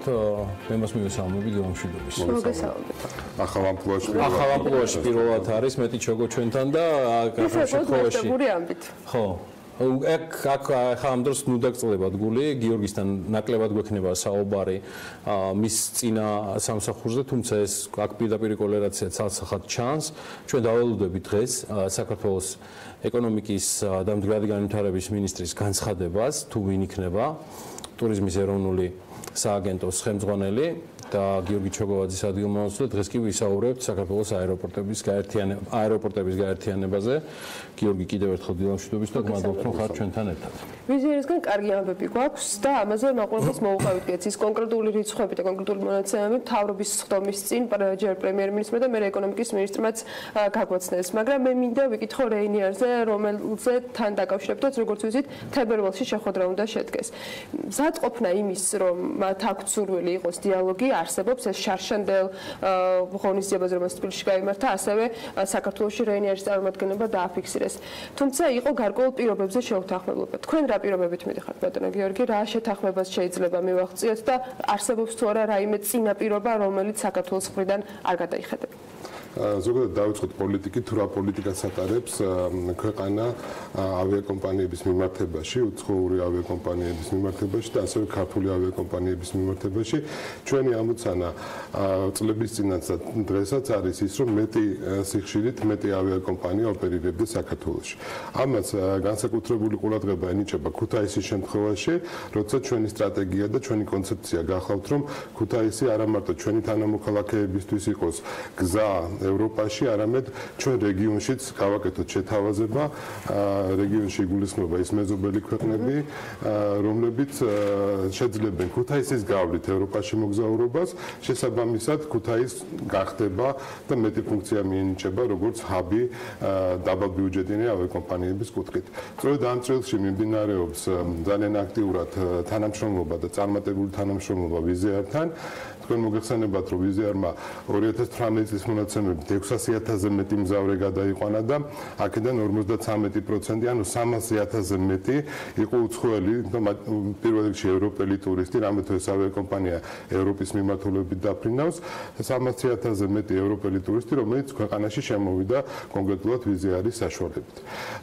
რაც შეეხება Ryanair-ს, ეს როგორც კონცეფციის დროს უკვე მოგახსენეთ, ჩვენი ამოცანა იქნება, რომ სხვადასხვა დაბალბიუჯეტურ ავიაკომპანიებთან და სხვადასხვა ჩვეულებრივ წოდებულ ლეგასი ავიაკომპანიებთანაც გავაგრძელოთ თანამშრომლობა, თუმცა როგორც უკვე აღნიშნე, განსაკუთრებული აქცენტი გაკეთდება იმაზე, რომ ქუთაისი კიდევ უფრო მეტი ავიაკომპანიით იყოს წარმოდგენილი პირველ რიგში დაბალბიუჯეტიანი ავიაკომპანიებით, მათ შორის Ryanair-თან ვიწყებთ მოლაპარაკების ახალ ეტაპს და თებერვლის ბოლოს ჩვენ კიდევ ერთი მცდელობა გვექნება, რომ დავარწმუნოთ ეს ადამიანები, რომ საქართველოში ღირს ოპერირების დაწყება.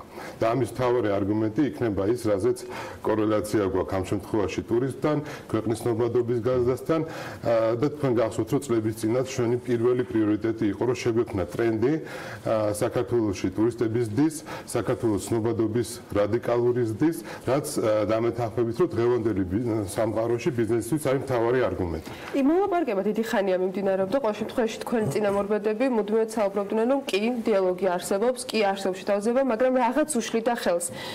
ახალ ეტაპზე, რომელსაც თქვენ ახლა საუბრობთ, რა იცვლება, რა სთავაზობს განსხვავებულს საქართველოს აეროპორტების გაერთიანება? გეტყვით, რა არის მთავარი საფიქრალი ავიაკომპანიის კუთხიდან, როცა ახალ ბაზარზე შემოდის, განსაკუთრებით იმ შემთხვევაში, როდესაც ჩვენ ვესაუბრებით მათ არაერთი რეისის დანიშვნაზე, არამედ ქუთაისში ბაზირებაზე, მაგალითად და ავიახომალდის მომაგრებაზე, მარტივენით რო ვთქვათ, ქუთაისის აეროპორტში და ეს ავიახომალდი, რომელიც საკმაოდ ძვირფასი სიამოვნებაა, რომ მუშაობდეს პირდაპირ საქართველოდან და საქართველოში ტურისტების მოზიდვაზე. ამ შემთხვევაში ავიაკომპანიას გააჩნია ფინანსური რისკები, რომ როგორ შეძლებს უმოკლეს დროში, რომ გარკვეული მიმართულება გახადოს მომგებიანი. სწორედ ეს არის მათი მთავარი საფიქრალი და ჩვენ რითი ჩავდივართ? ჩვენ ჩავდივართ იმით, რომ ზოგადად საქართველო არის უკვე წარმატებული кейსი, წარმატებული მოდელი თუ როგორ იზრდება ტურისტების ნაკადი, როგორ იზრდება მგზავრთა ნაკადი და ამავდროულად ჩვენ რა თქმა უნდა კონფიდენციალური ინფორმაციის გაჟღერების გარეშე საჯარო ინფორმაციით შეგვიძლია მოვუყვეთ რა წარმატება აქვს სხვადასხვა ავიაკომპანიებს, მათ შორის ვიზეარს, ეს იქნება ის დამატებითი არგუმენტები თუ რატომ უნდა დაფიქრდნენ ისინი კიდევ ერთხელ საქართველოში ოპერირებაზე და რა თქმა უნდა მოვისმენთ მათ მოთხოვნებსაც თუ დღევანდელი მდგომარეობით რა ტიპის მოთხოვნები აქვთ იმასთან დაკავშირებით, რომ საქართველოში დაიწყონ ფრენა. გზავნატადის გაზრდაზე მუშაობისას, როდესაც კონკრეტულ სქემას განიხილავდა მთავრობა, ერთ-ერთი იყო რკინიგზა, რომელიც ქუთაისის აეროპორტამდე უნდა მისულიყო. პროექტი რომ გადავასდა, ეს უკვე ვიცით, მაგრამ რა ბედი ეწევა მას, თქვენ თუ გაქვთ ინფორმაცია და ეს თუ იქნება, ვთქვათ, იგივე არგუმენტი საუბრისას, თუ იცით, აი რომ კითხვა რომ დაისვას და მათ აქვს საქართველოს შესახებ ინფორმაცია, დარწმუნებული ვარ ამ პროექტზეც ექნებათ, რას პასუხობთ თქვენ, რა ინფორმაცია გაქვთ თქვენ მთავრობისაგან, როდისთვის უნდა ველოდოთ რკინიგზის მისვლას? როგორც უკვე ჩვენთვის ცნობილია, იმ ფორმით, როგორც იყო დაანონსებული რკინიგზა, იქ არ გაივლის უშუალოდ ტერმინალის წინ, თუმცა დღეს ჩვენ გვაქვს რამოდენიმე ალტერნატივა, რომ რკინიგზამ გაიაროს დაახლოებით 600 მეტრის დაშორებით ტერმინალისგან და მაინც მოხდეს დაკავშირება და ამ კომფორტის შექმნა და ამავდროულად ჩვენთვისაც არგუმენტი დამატებითი, რომ საქართველოში ქუთაისის საერთაშორისო აეროპორტში რკინიგზა გაივლის, ამიტომ ეს არის ბოლო ეტაპი, როცა გადაწყდება თუ ზუსტად სად გაივლის საქართველოში ქუთაისის აეროპორტთან რკინიგზა. 600 მეტრი არ იქნება მგონი გადამწყვეტი მნიშვნელობა, ის იქნება როდის გაივლის და როდის ექნება ნებისმიერ ავიაკომპანიას ვიზა არ იქნება თუ რაინი არ იქნება იმის საშუალება რომ გზავრთნაკადი ზრდის პოტენციალი დაინახონ თუნდაც ამ ერთ კონკრეტულ აეროპორტში. მე მინდა რომ ამავდროულად გითხრათ რომ რკინიგზის დამატება რა თქმა უნდა კარგი ნაბიჯი იქნება, თუმცა საქართველოში რკინიგზის მოძრაობის სიხშირე არ იქნება ისეთი პირველ ეტაპზე ყოველ შემთხვევაში რომ ყველა ავიარეისთან კომფორტულად მოხდეს დაკავშირება. მიუხედავად ამისა, აუცილებლად იქნება რკინიგზა მიმდებარე ტერიტორიაზე, ქუთაისის აეროპორტის ამ შემთხვევაში და რა თქმა უნდა გაიზრდება რკინიგზის განვითარებასთან ერთად, შემადგენლობების დამატებასთან ერთად გაიზრდება სიხშირე თუ როგორ იმოძრავებს რკინიგზა, მათ შორის ქუთაისის აეროპორტის გავლით. თუმცა დაახლოებით 1 წელიწადში აი ეს ახალი გადაწყვეტილება თუ სად გაივლის რკინიგზა უკვე იმპლემენტირებული, არა, იქ უკვე განხორციელებული. რადგან ქუთაისის აეროპორტის საუბრობთ, აქვე კითხავთ მაშინ ეკონომიკის მინისტრის მიერ დაანონსებულ იმ პოტენციალს, რომელზეც მან აქცენტი გააკეთა. მან თბილისიც ახსენა ბათუმის, მაგრამ ქუთაისთან დაკავშირებითაც იყო ასევე სატვირთო გადაზიდვების ნაწილში ქუთაისის აეროპორტის გააქტიურება. აქ თუ შეგიძლიათ რომ მეტი გითხრათ, იმიტომ რომ გიორგი ქობულიამ მხოლოდ ზოგადად ისაუბრა, რა შეგვიძლია ვთქვათ, რა გეგმავს აეროპორტების გაერთიანება და რა პოტენციალს ხედავთ ქუთაისში ამ ნაწილში. ზოგადად როგორ ხდება ავიაციის კუთხით განვითარება საქართველოში, მათ შორის ქუთაისის ახალი ტერმინალის მშენებლობაც კონცეფციის დონეზე შესწავლილი იყო და დასაბუთებული იყო საერთაშორისო ორგანიზაციების მიერ. ამ შემთხვევაში IATA-ს გულისხმობ, რომელიც ყველაზე უფრო მაღალი რეპუტაციის მქონე საერთაშორისო ორგანიზაცია ავიაციის განვითარების კუთხით, იგივე იქნება სატვირთო ტერმინალის გადაზიდვების კუთხით. ამის შესწავლა მოხდება ფუნდამენტალურად. ეს უკავშირდება პორტების ნაწილს, რკინიგზის ნაწილს. ეს უკავშირდება საჰაერო კარგოს, საჰაერო სატვირთო გადაზიდვების ნაწილს, რომ ქუთაის შეიძლება და დიდი ალბათობის ეს ფუნქციაც ექნება, რომ არა მარტო დაბალბიუჯეტიან ავიაკომპანიებს და მგზავრთნაკადის გადაყვანას მოემსახუროს, ამავდროულად იყოს მნიშვნელოვანი წერტილი საჰაერო ტვირთების გადაზიდვების კუთხით. ამისათვის საჭირო იქნება გარკვეულწილად ინფრასტრუქტურული პროექტების განხორციელება, მათ შორის ეგრეთ წოდებული კარგო ტერმინალების, ანუ სატვირთო საჰაერო სატვირთო იმავე ლოკაციაზე ფიქრობთ, რომ შეიძლება იყოს ქუთაისის მიმდებარე ტერიტორიაზე, აეროპორტის მიმდებარე ტერიტორიაზე. გამომდინარე იქიდან, როგორც საუბრის დასაწყისში აღნიშნეთ, რომ ეს არის თქვენი პირველი ეთერი BMG-ში ამ ახალ პოზიციაზე. თქვენ საერთოდ საქმის კურსში იყავით, საქართველოს აეროპორტების გაერთიანება, რა მოლაპარაკებებს მართავდა, რა იყო ეს, იმიტომ რომ ეს პირდაპირ მჭიდრო კავშირში არის ტურიზმის თემასთან, თუმცა დღევანდელი სტატუს კო გიორგი, რას თქვენ იქ დაგვდათ და რა მოიქოქა ის სიახლეები, რომელსაც უახლოეს მომავალში ამ თქვენი ახალი პოზიციიდან განახორციელებთ. რამოდენიმე მნიშვნელოვანი პროექტი არის დღეს გაშვებული pipeline-ში, ესე დავარქვათ. ერთი გახლავთ ქუთაისის ახალი ტერმინალის დასრულება უახლოეს მომავალში. მე მინდა გითხრათ, რომ ქუთაისის გამტარუნარიანობა 3-4-ჯერ გაიზრდება ახალი ტერმინალის დასრულებასთან ერთად.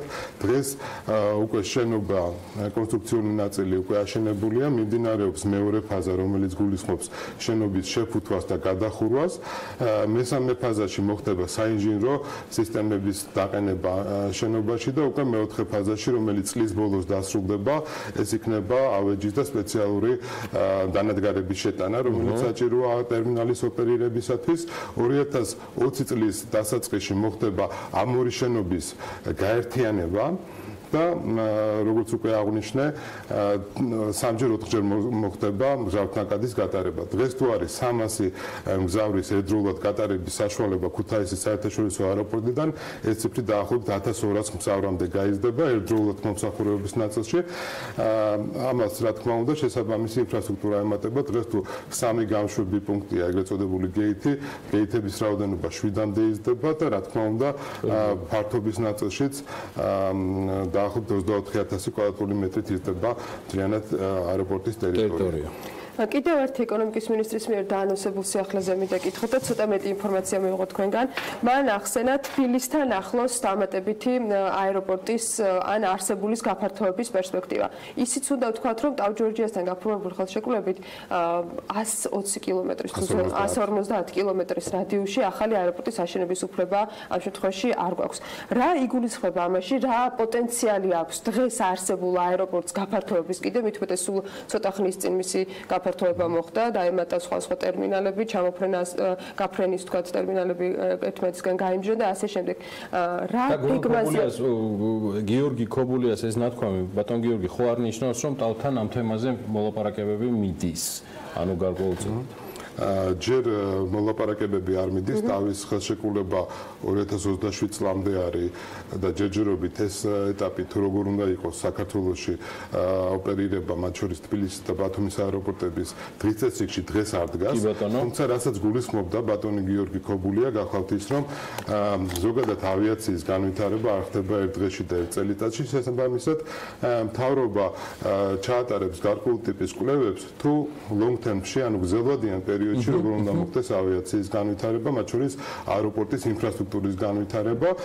შესაბამისად, განხილული იქნება ყველა შესაძლო თეორიული ვარიანტი, თავისი ხასიათებით, თავისი მზარდნაკადის ზრდის, ეგრეთ წოდებული capacity-ის მიმართულება არის ძალიან მნიშვნელოვანი, იმიტომ რომ არსებული და ეს უკვე მიღწეული რეზულტატი თუ როგორი ტენდენციით იზრდება მზარდნაკადი და ტურისტების რაოდენობა არ მოვიდეს კონფლიქტში ფიზიკურ ინფრასტრუქტურასთან. უხეშიანი და მარტივიანით რო ვთქვათ, საშუალო არ შეზღუდოს ფიზიკურმა ინფრასტრუქტურამ ის ზრდა, რომელიც არსებობს და რომელიც მომავალ წლებში რა თქმა უნდა იქნება. ამ განცხადებას მალევე მოყვა სხვათა შორის ტავის რეაქცია, რომლებმაც აღნიშნეს, რომ ბათუმში დგას განსაკუთრებით აეროპორტის გაფართოების საჭიროება და თავადაც გამოთქვამენ სურვილს, რომ კიდევ უფრო მეტი და დიდი მოცულობის მზარდნაკადის მიღების შესაძლებლობა გაჩნდეს. თბილისთან დაკავშირებით მესმის პოზიცია, რომ ეს გრძელვადიან გეგმაშია, მაგრამ იმ ფონზე, რომ ტავი თვითონაც გამოთქვამს სურვილს, რომ გაფართოების რაღაც შანსები არსებობს და ბათუმი მით უმეტეს ჯერჯერობით მხოლოდ პატარა სივრცით არის წარმოდგენილი, თუ არის უკვე რამე ამ ნაწილში აეროპორტების გაერთიანების მხრიდან დაგეგმილი და უკვე შეგვიძლია გეგმაზე ვისაუბროთ, რომ ან ითვლება, ან სამშენებლო სამუშაოებთან დაკავშირებით ხარჯების ათვლომდენობს, ან ასე შემდეგ. როგორც მოგეხსენებათ, თბილისის და ბათუმის აეროპორტები არის ტავის ხელშეკრულების ნაწილი. შესაბამისად, პირველ რიგში ტავს აქვს რაღაც მოსაზრებები ამ მიმართულებით და უახლოეს პერიოდში ალბათ ისინი წარმოადგენენ ეკონომიკის სამინისტროში მათ ხედვებს და მათ შემოთავაზებას. ბათუმის აეროპორტი ზოგადად რაც შეეხება, ბათუმის აეროპორტი ჯერ კიდევ მეტანაკლებად სეზონური აეროპორტია და განსაკუთრებული დატვირთვა იქ ხდება ზაფხულის თვეებში, თუმცა რა თქმა უნდა, გამტარი უნარიანობაზე იქაც არის გარკვეული როგორც შეხედულებები, ასევე წინადადებები და ამის განხილვა ჯერ არ მომხდარა. ანუ აქ ამ ნაწილში ყოველ შემთხვევაში უფრო წინ არის ეკონომიკის სამინისტრო და ტავი დიალოგისას, ვიდრე თქვა თბილისის აეროპორტთან დაკავშირებით. ჯერ ბათუმის აეროპორტის მიმართულებითაც ესეთი მოლაპარაკებები არ დაწყებულა, თუმცა ჩვენც ვიცით და გვაქვს ინფორმაცია, რომ ტავი ამზადებს გარკვეულ ტიპის შემოთავაზებას, რომლის განხილვაც მოხდება. კარგით, შიდა ფრენებზე კითხავთ, ასევე ძალიან საინტერესო იყო შიდა ფრენებთან დაკავშირებით ბოლო წლებში გადადგმული ნაბიჯები, მაშინ როდესაც იგივე მესტიის მიმართულებით, რაჭის მიმართულებით ფრენების გააქტიურება მოხდა. სტატისტიკა აჩვენებს, რომ საკმაოდ მზარდი არის. აქ უნდა ველოდოთ თუ არა სიახლეებს და რა პოლიტიკის გატარებას აპირებს თქვენ უკვე ხელმძღვანელის რანგში შიდა ფრენების გასავითარებლად? უკვე ამბროლაურის აეროპორტი უკვე 2 წლის გახდა, სულ რამოდენიმე დღის წინ. ჩვენიერი ტურიც იყო, მათ შორის მედიასაც და ჩვენ მაყურებლებმა ციხილ ამბროლაურში ფრენის არაჩვეულებრივი გადრება. ჩვენ რა თქმა უნდა გავაგრძელებთ შიდა ფრენების განვითარებასაც. ზოგადად საქართველოში მოგეხსენება ჩვენი რელიეფისგან გამომდინარე, მაგალითად ამბროლაურის შემთხვევა რო ავიღოთ, დაახლოებით 4 საათიან გზას 35 წუთამდე ამცირებს ფრენის შემთხვევაში, მესტიის შემთხვევაში დაახლოებით 8-9 საათიან გზას გააჩნია ზაფხულში მოგზაურებ თუ ზამთარში 45 წუთამდე ამცირებს ეს ყველაფერი. ამიტომ თვითონ შიდა რეისების განვითარება არის ჩვენი პოლიტიკის ნაწილი, მათ შორის იმისათვის, რომ როგორც უცხოელ, ასევე ქართულ მგზავრებს და ტურისტებს საშუალება ქონდათ უფრო კომფორტულად იმგზავრონ და ეს არის, რა თქმა უნდა, უდიდესი წინ გადადგმული ნაბიჯი ასევე რეგიონების განვითარების კუთხითაც, შიდა რეისების განვითარება, რა თქმა თქმა უნდა ხელს კრავს იქაურ ეკონომიკას, ეხმარება მას, რომ მეტი ადამიანი და მეტი ტიპის შეთავაზება მიიღო. მაგრამ ერთი მინუსი, რომელზეც მათ შორის იგივე ტურიზმის ადმინისტრაციის თქვენი ხელმძღვანელობიდან გამომდინარე გეცოდინებათ და გექნებათ ინფორმაცია, რომ ტურისტები, რომლებიც ხოთ მესტიაში გადაფრენის სულს გამოთქვამენ, თბილისის აეროპორტში ჩამოსვლის შემდეგ ეძებენ რეალურად ადგილს, როგორ უნდა მოხვდნენ სწორედ გადაფრენით მესტიაში. კავშირი თბილისის საერთაშორისო აეროპორტსა და იმ აეროპორტებს შორის საიდანაც შესაძლებელია სწორედ ამ მიმართულებით ფრენა, რამით თუ შეიძლება რომ აეროპორტების გაერთიანებამ დაამყაროს, თუ ეს ცალკე ბიზნესის და ცალკე თქვა დღეს თბილისიდან ნატახტრის მიმართულებით მოძრაობს მიკროავტობუსი, საკმაოდ კომფორტული მიკროავტობუსი. ნახან მესტია ახსენეთ, მესტია ზამთრის პირობებში განსაკუთრებით ცოტა სხვა პრობლემა აქვს, როდესაც ხილვადობის ნაწილში შეიძლება ფრენები გადაიდოს. ეს ნაკლებად ეხება ამბროლაურის აეროპორტს და ნაკლებად ეხება მესტიას ზაფხულის პირობებში, თუმცა ყველაზე დიდი პრობლემა მესტიის მიმართულებით, მე რასაც დავასახელებდი, არის სწორედ ის, რომ გარანტირებული რეისის არ ქონის შემთხვევაში ადამიანისთვის რთულია, შეიძლება ის მზად იყოს გასაბმევი, ბილეთიც ნაყიდი ქონდეს და ტექნიკური პრობლემების გამო, უფრო სწორედ ხილვადობის პრობლემების გამო რეისი უბრალოდ არ შესრულდეს. თუმცა ჩვენ ვიმუშავებთ იმაზეც, რომ სხვა მიმართულებებით დაემატოს შედაფრენების ნაწილში და როგორც ჩვენ თანამოქალაქეებს, ასე უცხოურ ტურისტებს მეტი საშუალება გქონდეს, რომ უფრო მოკლე დროში მეტი რეგიონი დაათვალიერონ საქართველოში მოგზაურობის დროს. ეს საქართველოს აეროპორტების გაერთიანების ხელმძღვანელი გიორგი ჩოგოვაძე გახლდათ. მადლობა მას მომბრძანებისთვის. წარმატებებს უსურვებთ ახალ პოზიციაზე და ძალიან ხშირად ნახავთ მას ჩვენთან ეთერში. ბევრი სიახლით, რომელსაც დარწმუნებული ვარ, ზუსტად იგივე ენერგეტიკით ამოქოქოს, როგორც ამას ტურიზმის ადმინისტრაციაში აკეთებდა. ჩვენ ახლა გავავთ რეკლამაზე, წინ ძალიან საინტერესო რამდენიმე თემა გერილით, მათ შორის საკონსტიტუციო სასამართლოში კიდევ ერთ სარჩელზე მოგახსენებთ, საკმაოდ გახმაურებულ თემასთან დაკავშირებით, ამას უკვე ბექაბაციკაძე და ანა ლაპიაშვილი გაუძღობიან.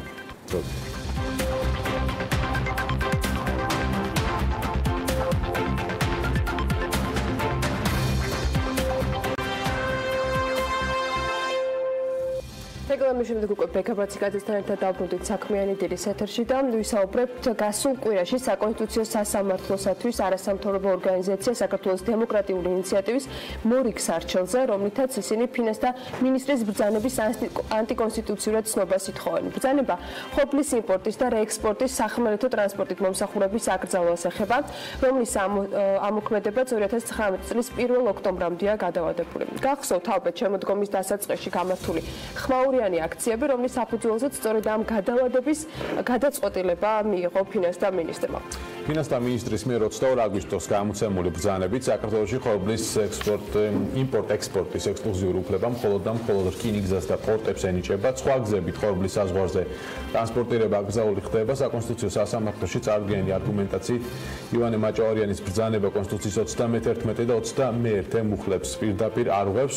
ჩვენი სტუმრები გიორგი გეწაძე, ადგილობრივი მწარმოებლების წარმომადგენელი და ედუარდ მარიკაშვილი, საქართველოს დემოკრატიული ინიციატივის იურისტი არიან. დილომშვიდობის მადლობა. შემოძანებისთვის. ბატონო ედუარდ, პირველ რიგში მინდა კითხოთ, არაკონსტიტუციურობა ამ ბრძანების რაში მდგომარეობს 31 და 21 მუხლების ასე თქვა განმარტება. მოგესალმებით, მადლობა მოწვევის გადაცემაში, თქვენს მაყურებელს მივესალმებით. დავაზუსტებ თავდაპირველად ეგ მუხლები, რომელიც თქვენ დაასახელეთ ძველი redakcijas იყო, უბრალოდ ამ შემთხვევაში 26 მუხლი არის ახალი redakcijas და ამ მუხლთან მიმართებაში გვაქვს საჩვენებული ეს საკითხი. 26 მუხლის მეოთხე პუნქტი აწესებს მეწარმოების თავისუფლებას და სახელმწიფოს ავალდებულებს, რომ ხელი შეუწყოს როგორც მეწარმოების თავისუფლებას, ასევე კონკურენციულ წესების დაცვას თავისუფლ ბაზარზე. სწორედ ამ მიმართულებით გვაქვს ჩვენი სარჩელი წაღებული და მიგვაჩნია, რომ აღნიშნული ბრძანება წინააღმდეგება როგორც მეწარმოების თავისუფლების იჭრება მეწარმოების თავისუფლებაში, ასევე ხელოვნურად ახშობს კონკურენციას თავისუფალ ბაზარზე და ამით იმ მოსარჩელეებს, იმ მეწარმოებს, რომლის სახელითაც ჩვენ წავიღეთ სარჩელი, განდევნის ფაქტურად ბაზრიდან მათ იწევს მათ შეზღუდვას კი და ართმევს მათ საქმის ინიციატივას. საქმის ინიციატივა მეწარმოების თავისუფლების ინიციატივა გულისხმობს მათ შორის მეწარმეობის სახის არჩევას და ამ შემთხვევაში ამ მეწარმეებს ერთმევად ის საშუალება, რომ სწორედ ამ გზით განახორციელონ, ამ ავტოსატეხილო საშუალებით შემოიტანონ საქართველოში მარცვლეული ხორბალი ამ შემთხვევაში და მათ სახელმწიფო ფაქტობრივად აიძულებს, რომ განახორციელონ არამომგებიანი საქმეობა, ვინაიდან რკინიგზით და საზღვაო გზით შემოტანა ამ მარცვლეულის ჩდება გაცილებით მეტი და ასევე არის ძალიან მნიშვნელოვანი საკითხი თავისუფალი ბაზართან მიმართებაში ამ არგუმენტში ის, რომ სახელმწიფო მათ აიძულებს რომ არამოქნილი გზებით განახორციელონ ეს შემოტანა ექსპორტი და რეექსპორტი, ვინაიდან ამ მეწარმეებს არ სჭირდებათ იმოდენობის ხორბლის და მარცვლეულის შემოტანა, რომელთაც რეალურად უნდა არკინგზით შემოიტანონ საზღვაო გზით და მათ სწორედ ეს მოქნილობა ერთმევად, მოქნილობის შესაძლებლობა, რომ მათ გარკვეულ დროს, გარკვეული რაოდენობის მარცვლეულის შემოიტანა სწორედ იმდენი, რამდენიც მათ ბიზნეს საქმე განხორციელებას სჭირდება. ბატონო გიორგი, მოდი ახლა პრაქტიკაში რა ხდება? ეს არის ერთგვარი ნაწილი იმ არგუმენტების, რომელიც საკონსტიტუციო სასამართლოში იქნება წარმოდგენილი. აი პრაქტიკულად თქვენ ხართ წარმოებლების წარმომადგენელი, ის კომპანიები, რომლებიც ხორბლის შემოტანას ახორციელებდნენ სატრანსპორტო გზით, ანუ კონტეინერებით, ოღონდ მანქანებით, რა პრობლემის წინაშე შეიძლება აღმოჩნდნენ ამ გადავადებული თარიღის მოსვლის და ბრძანების ძალაში შესვლის შემთხვევაში. ჩვენ მოსმენილი გვაქვს იმ ცხოველების არგუმენტები, რომლებიც საკმაოდ ხმაურიან აქციებს მართავდნენ და რამაც გამოიყო გარკვეულწილად შედეგი, მაგრამ ეს მხოლოდ ერთწლიანი გადავადება აღმოჩნდა ჯამში. რა პრობლემების წინაშე აღმოჩნდებიან წარმოადგენლები? ჩვენი მართლმადიდებლები შეგვიძლია ჩვენ დავყოთ პირობითად ორ ნაწილად, ხო? ერთი აქედან არის ადგილობრივი მწარმოებლები, რომელსაც ნედლეულის სახით ჭირდებათ ხორბლის იმპორტი, იმიტომ რომ მოიხსენებათ, ხორბალი საქართველოში არის საკმაოდ დეფიციტური პროდუქტი. თუ სტატისტიკას დავუჯერებთ, 650,000 ტონა დაახლოებით წლიური მოხმარება საქართველოში ხორბლის და აქედან მხოლოდ 100,000 საკმაყოფილებს ადგილობრივი ბაზარი. ამიტომ ეს ადგილობრივი მწარმოებლები დამოკიდებულები არიან იმპორტზე, იმდენად რამდენადაც ესაჭიროათ ნედლეულის სახით მისი შემოტანა და მათ პირდაპირ ეხება რეგულაცია, როგორც ედვარდმა აღნიშნა, ანუ სარკინიგზო და გემის მეშვეობით ხორბლის იმპორტი მნიშვნელოვნად აძვირებს ტრანსპორტირების ღირებულებას და რაც შეეხება მეორე ჯგუფს ჩვენი მაწარმოებლებისა, ესენი არიან უფრო მცირე და საშუალო ბიზნესის წარმომადგენლები, განსაკუთრებით მცირე ბიზნესის წარმომადგენლები, რომელსაც თავიანთი სახსრებით აქვს შეძენილი ავტოსატრანსპორტო საშუალებები, ეწევიან საქმიანობას, კრედიტი აქვთ აღებული და აქვთ უამრავი ვალდებულება და მათთვის რეალურად ამ რეგულაციის ამოქმედება არის, ესე ვთქვათ, ყოფნა-არყოფნის საკითხი. ანუ ჩვენ მნიშვნელოვანი ასევე აღნიშნოთ, რეალურად ამ რეგულაციის ამოქმედების შემდეგ ეკრძალებათ საქმიანობა, თუმცა შეუძლიათ რომ მათ შეუძლიათ რა თქმა უნდა სხვა ვთქვათ პროდუქტი გადაზიდონ მიმართონ ეს ავტოსატრანსპორტო საშუალებების სხვა პროდუქტის გადაზიდვისთვის, თუმცა დამეწუნებით რომ როდესაც აწყობილია ბიზნესი, ხო, კომუნიკაციები დამყარებული როგორც ადგილობრივ შესაძლებლობებთან, ასევე მომწოდებლებთან, ამ ბიზნესთან გადაწყობა საკმაოდ რთულია. მithumetet ბიზნესის წარმომადგენლებს. სწორედ ამიტომ ვკითხულობ ამას, რომ გასაგებია ხა ბაზარი გაჯერებულია, ყოველს თავის მიმწოდებელი იყოს, მაგრამ საკონსტიტუციო სასამართლოსთვის რამდენად შეიძლება იყოს არგუმენტი ის, რომ ამ ადამიანებს ამ კონკრეტულ ბიზნესში აქვთ ერთგვარი სქემა აწყობილი, ამ მიმართულებით მუშაობენ. საკონსტიტუციო სასამართლოსთვის იქნება თუ არა მისაღები არგუმენტი, როდესაც მათ საქმიანობის შეზღუდვაზე შეიძლება იყოს აპელირება, თუ ეს არ არის სარჩელს და სარჩელში ანუ უფრო წარმოებლების ხარეა ამ სარჩელში, ვიდრე თქვათ გადამზიდვალების, რომლებიც ამ საქმიანობას ჩართულები არიან. არა, იდეაში გადამზიდვალები წამყვანი საკითხი არის ამ სარჩელისთვის და მაშინ რა არგუმენტაცია გაქვს? მეწარმეები, ერთი საკითხზე, ამ საკითხზე უკვე ვისაუბრე და თქვენ რაც აღნიშნეთ, ეგეთ შეიძლება საკონსტიტუციო სასამართლოსთვის მისაღები იყოს, იმიტომ რომ ამ შემთხვევაში არ აქვს მნიშვნელობა შეზღუდვის ხარისხს და ინტენსივობას. ხო, აქ გადამწყვეტი არის ის, რომ როდესაც სახელმწიფო ზოგადად ცდილობს რომ დაარეგულიროს სამონტენო საქმეების ინიციატივა, ეს უკვე შემოჭრა არის ამ უფლებაში და მეორე საკითხი არის კიდევ აფასებს საკონსტიტუციო იმას, რამდენად სწორად არის ეს რეგულაცია დაწესებული.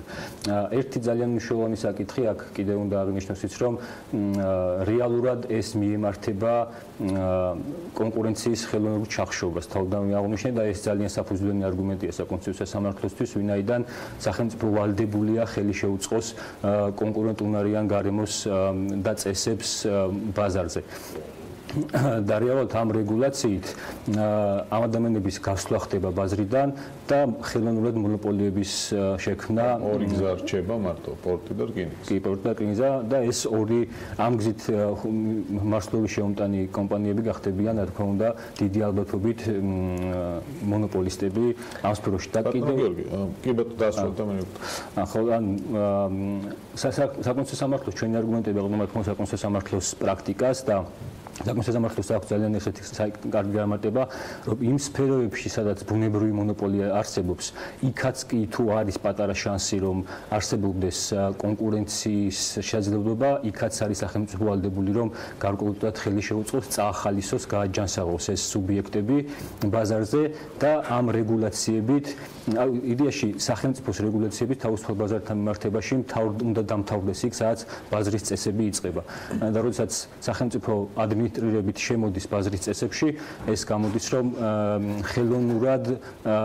ხელოვნურად ქმნის კონკურენციის არაჯანსაღ კონკურენციას. კი, ბატონო გიორგი, მაშინ როდესაც შეთანხმება შედგა, რომ 1 ოქტომბერზე გადავადებოდა 2019 წლის, მაშინ ითქვა, რომ სამუშაო ჯგუფი იქნება, იმუშავებენ თქვათ იგივე მწარმოებლებთან, გადამზიდავებთან და აი ამ ერთ წელიწადში რაღაც კონსულსამდე მივლენ. რა პროცესი მიმდინარეობს ახლა არის რაიმე ტიპის სამუშაო ჯგუფი ფინანსთა მინისტროსთან? მოგახსენებთ, რამდენიც გვახსოვს გასული წლის საფხულში საკმაოდ მწვავე დემონსტრაციები მოყვა დაანონსებულ რეგულაციას. შესაბამისად, სამინისტრო ფიქრობ, რომ მიიღოს ორი გადაწყვეტილება გადაავა და დროში ამ ნორმის მოქმედება. მინისტრი პირადად შეხვდა მეწარმეებს და შეპირდა მათ ცვლილებების შეტანას, თუმცა ჯერჯერობით ცვლილებები ოფიციალური სახით არ ჩანს და ჩვენ გვაქვს რეალურად იმის საშუალება, რომ რამდენიმე თვეში, ანუ 1 ოქტომბრიდან მოხდება ამ ნორმის უცვლელად ამოქმედება. სწორედ ამიტომ გააწყდეს მეწარმეებმა, რომ გადაიყვანათ დავა, ესე ვთქვათ, სამართლებრივ ჩარჩოებში და მიმართეს საკონსტიტუციო სასამართლოს. მნიშვნელოვანია ერთი ფაქტორი მინდა მნიშვნელოვანია აღნიშნოს, რომ ჩვენ როდესაც საუბრობთ ადგილობრივ წარმოებლებზე, არ უნდა გავიწყდეს, რომ რეალურად ესენი ახლა ჩვენ წარმოადგენთ მაგალითად მეფრინველობის სფეროს, ხო? ანუ ჩვენი მარწმუნებლები არიან ისეთი დიდი კომპანია, მაგალითად როგორც არის შეგვეცეთ შირინა, რომელიც მოგეხსენებათ, რომ არის არა მარტო საქართველოში, არამედ კავკასიის რეგიონში ერთ-ერთი ყველაზე მსხვილი მწარმოებელი ფრინველის ხორცის და ჩინას გარდა გვყავს მაგალითად კოდა კუმისი, რომელიც მოგეხსენებათ, რომ კვერცხსაც აწარმოებენ, ასევე არის შებესე ნუტრიმაქს, რომელიც ცხოველის საკვებს აწარმოებს, მაგრამ ამ კომპანიების გარდა არის დაინტერესებული ათეულობით სხვა კომპანია და ისინი აწარმოებენ საქართველოში ყველაზე მოთხოვნად პირველადი მოხმარების პროდუქტებს. და რეალურად ტრანსპორტირების ხარჯის გაძვირებამ შეიძლება პირდაპირ მოხმარებას დაარტყას და ამით ეხლა მე ვფიქრობ, რომ პირველადი პროდუქციის წარმოებაზე, რომ ნედლეულის ფასი იცვლება, ეს რომ ცუდია, განსაკუთრებით მტკიცებას რა ცვლილებები შეიძლება შევიდეს აი ამ ბრძანებაში? თუ პირდაპირ უნდა მოიხსნას და გაუქმდეს ბრძანება, ცვლილებები რა უნდა შევიდეს, რომ მისაღები იყოს თქვენ? საუბარი რომ იყოს სეზონურობასთან დაკავშირებით იმ პრობლემების გადასაჭრელად, რომელსაც ასახელებდა მთავრობა ამ ნაწილში თქვა. კი, რა თქმა უნდა, ეხლა მე გეტყვით, როდესაც საერთო სახელმწიფო ან ადმინისტრაციული ორგანო ღებულობს გარკვეულ რეგულაციებს, ამის მიღმა უნდა იდგეს ყოველთვის რაღაცა საჯარო ინტერესი, ხო?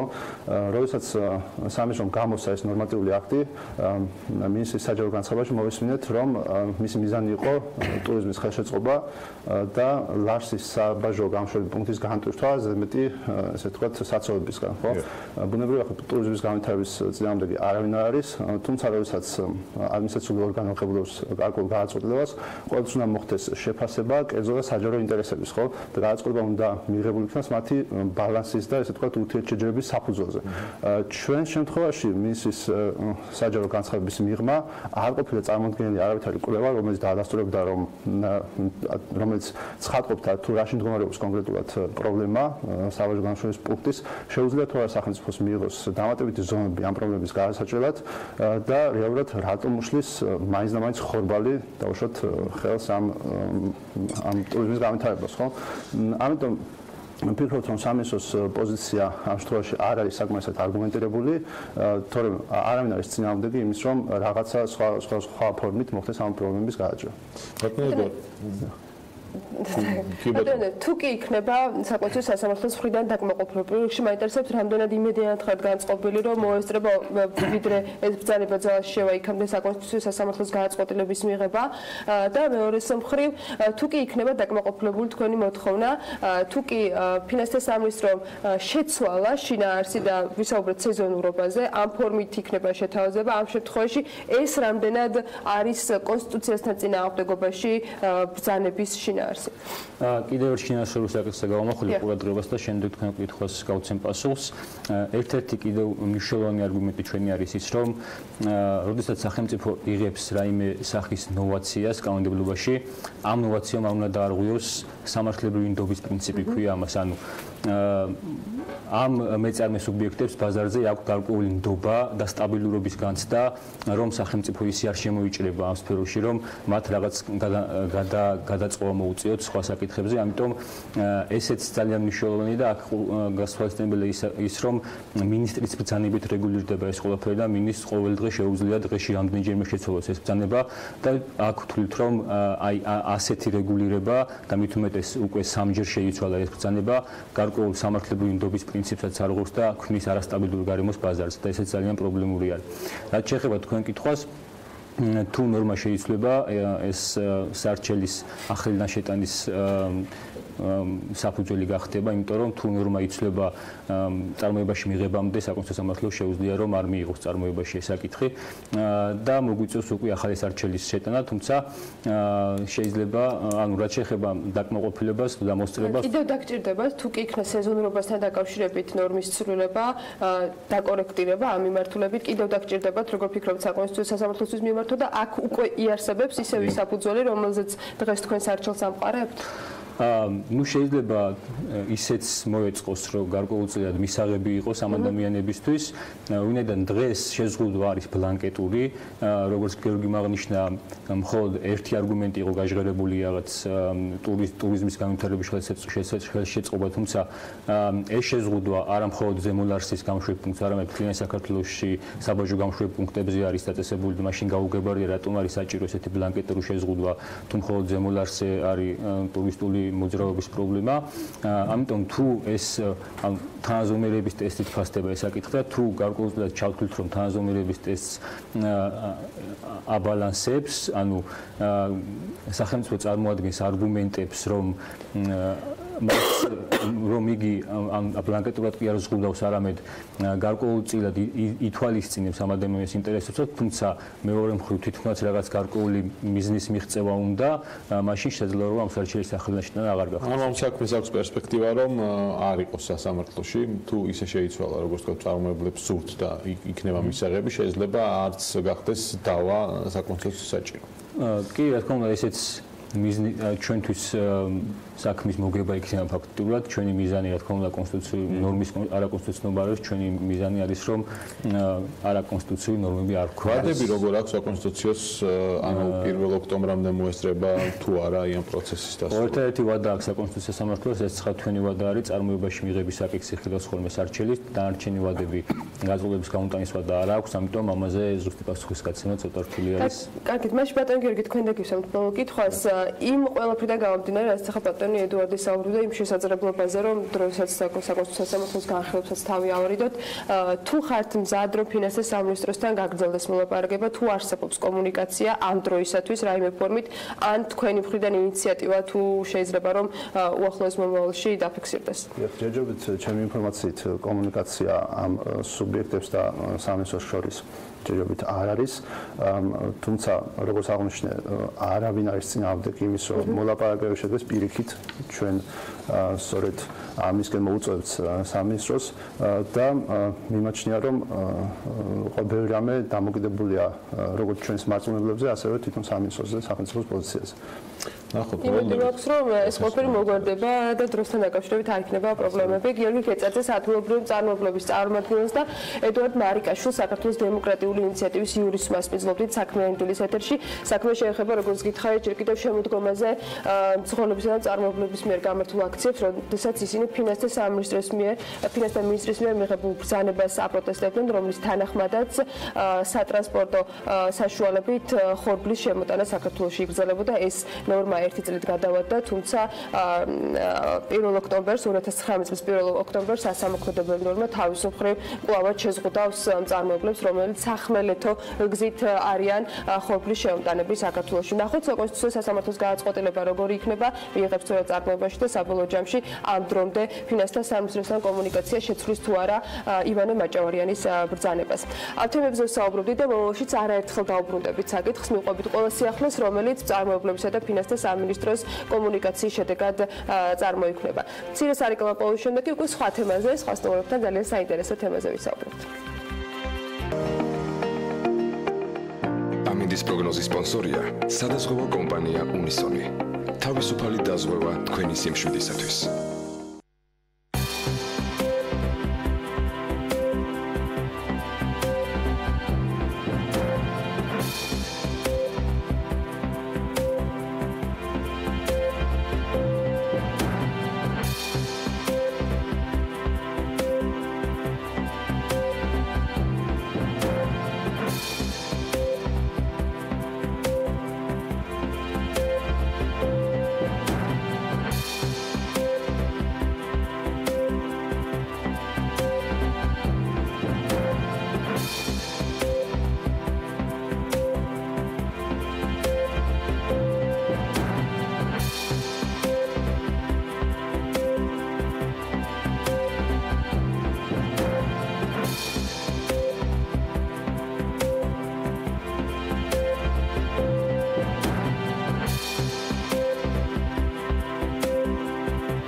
ამინდის პროგნოზის სპონსორია სადაზღვევო კომპანია უნისონი.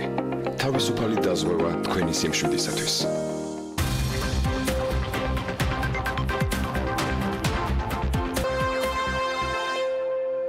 TBC მცირე და საშუალო ბიზნესებისათვის ფინანსური ანგარიშგების საერთაშორისო სტანდარტის IFRS-ის SM-ის სასწავლო კურსის შექმნა, რომელზეც წვდომაც ბანკის ბიზნეს კლიენტებს ექნებათ. რა შესაძლებლობაა და რას მოიცავს კურსი? ამას ჩვენი სტუმრები გვეტყვიან. თამარ ჟიჟილაშვილი, TBC ბანკის ბიზნეს კლიენტების მომსახურების მართვის დირექტორის მოადგილე და მარიამ ქოიავა, სავი კონსალტინგის მმართველი პარტნიორი არიან ჩვენთან ერთად. მოგესალმებით, მადლობა რომ ხართ ჩვენთან ერთად. თამარ, მინდა შენგან დავიწყო, რას მოიცავს ეს რატომ გადაწყვიტეთ რომ ეს შეთავაზება გაგაკეთებინათ და ვისთვის არის ხელმისაწვდომი? მოგესალმებით, მივესალმებით ჩვენს მაყურებელს. მოგეხსენებათ, რომ ჩვენს კანონმდებლობაში გარკვეული სიახლეებია, რაც კომპანიებს განსხვავებული ანგარიშგებას ავალდებულებს და ჩვენ გადავწყვეტეთ, რომ ამ მიმართულებით დავხმარებოდით ჩვენს კლიენტებს, რათა ისინი უფრო მომზადებული იყვნენ ამ სიახლეებისთვის. კონკრეტულად კი წელს უკვე 1 ოქტომბერს კომპანიებმა, რომელთა რეალიზაციაც არის 2-დან 20 მილიონ ლარამდე, განახლებული სახით უნდა წარადგინონ ანგარიშგებები და სწორედ ამ პროცესის მოსამზადებლად დავგეგმეთ ჩვენ გარკვეული აქტივობები. არის ამ კურსის საჭიროება, ანუ ახლა როგორი არის კომპანიების მზაობა აი ამ სიახლეების მისაღებად და საჭიროება.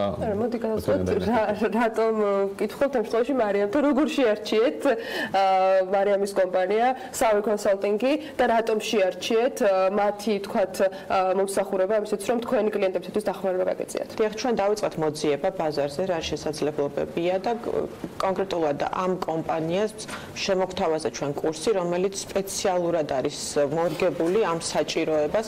პრინციპში ამ სახით ტრენინგები ჯერ არ ჩატარებულა და ეს არის ექსპერიმენტი, ერთობლივი ექსპერიმენტი, თუმცა ჩვენ ვიმედოვნებთ და დარწმუნებულები ვართ, რომ ეს იქნება წარმატებული და მნიშვნელოვან შეღავაც მისცემს მეწარმეებს, რომლებიც პრინციპში ჯერ არ იციან, როგორ უნდა გაუმკლავდნენ ახალ გამოწვევებს. ეს პროფესიონალური ექსპერიმენტი იქნება, იმიტომ რომ სხვაგვარად შეუძლებელია და ბექამ პრინციპში სწორად იკითხა, რომ დგას რეალურად ამის საჭიროება, რომ კომპანიების, რომლებსაც სიახლე არის ასეთი ანგარიშგებების გაკეთება და წელს მხოლოდ მცირე ნაწილს ჰქონდათ ამ ანგარიშგებების წარმოდგენის ვალდებულება, ეხლა უკვე ზღვარ შედარებით დაბლა იწევს, რომ ეს კურსი გაიარონ და დახმარება საჭიროებენ თუ არა ისინი რეალურად.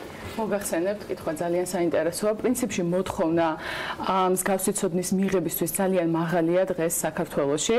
იქიდან გამომდინარე, რომ წელს უკვე წარდგენის ფინანსური ანგარიშგების წარდგენის ვალდებულება აქვთ მესამე ზომის ესეთოთ კატეგორიის საწარმოებსაც, სადაც ყველაზე ნაკლებია ჯერჯერობით კომპეტენცია აი ამ ახალი ანგარიშგების მოთხოვნების მიმართ. შესაბამისად, სტატისტიკური მონაცემებით თუ ეხელმძღვანელობთ, დაახლოებით 8000-მდე საწარმო არის ამ აღნიშნულ კატეგორიაში, სადაც მნიშვნელოვანია, ესე რომ ვთქვათ, კომპანიაში მიიღონ ცოდნა, რათა სწორად მოხდეს აღნიშნულ სტანდარტებზე გადასვლა. შესაბამისად, დღეს ისე როგორც ვიტყოდი, არასდროს ძალიან აქტუალურია ეს საკითხი და ზოგადად ეს სტანდარტი, თუმცა აქვე გავამახვილებ ყურადღებას, რომ ძალიან მნიშვნელოვანია მოხდეს აი ამ ცოდნის სწორი მიწოდება მსმენელის მიმართ და სწორედ ეს არის ის ნაწილი, სადაც ცავი და TBC ერთად ესე ვთქვათ იმოქმედებს და ძალიან მოხარული ვარ, რომ TBC ბანკმა გადაწყვეტა თავის კლიენტებს ეს შესაძლებლობა, ესე ვთქვათ, ეს კურსი შესთავაზოს. კურსი არის პირველი, ესე ვთქვათ, მსგავსი არ ჩატარებულა, მსგავსი ფორმატით.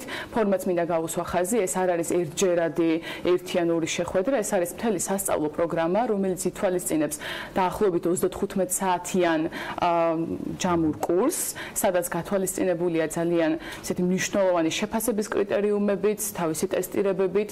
თავარი ამომავალი მიზანი არის ის, რომ ვინც დაესწრება აი ამ კურსს, ის შემდგომ დამოუკიდებლად შეძლებს აი ამ ანგარიშგების მოთხოვნების დაკმაყოფილებას და თვითონ შეძლებს 1 ოქტომბერს, ასე ვთქვათ, მომზადებულად შეხვდეს ახალ გამოწვევებს. სამარ TBC-სგან მისი კლიენტების მხარდაჭერა, სტარტაპების მხარდაჭერა და ზოგადად ბიზნესების ახალგაზრდა არ გვიკვირს და ბევრნაირი საინტერესო პროექტი მოგусმენია, ეს იქნება ლექციების ფორმით, იგივე თქვა ტრენინგების ფორმით, მენტორების დახმარებით და შემდეგ, მაგრამ ამ შემთხვევაში თქვენთვის რა ინტერესი არსებობდა, როდესაც თქვენი კლიენტებისათვის ამ კურსის შეთავაზება გააკეთეთ და დაახლოებით რა მოცულობის თქვათ კლიენტი არსებობს TBC-ში, ვისაც ეს კურსი დაინტერესებს, ან თვლით, რომ მათთვის იქნება მორგებული ეს ყველაფერი.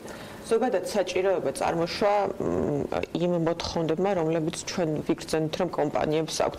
ანუ მათ არ იციან, როგორ უნდა მოემზადონ, არ არის ჩამოყალიბებული კარგად ვის მიმართონ და აქედან გამომდინარე ეს რაღაც გაურკვევლობა რომ აღმოგვეფხვრა, გადავწყვეტეთ, რომ ეს კურსი შეგვეთავაზებინა.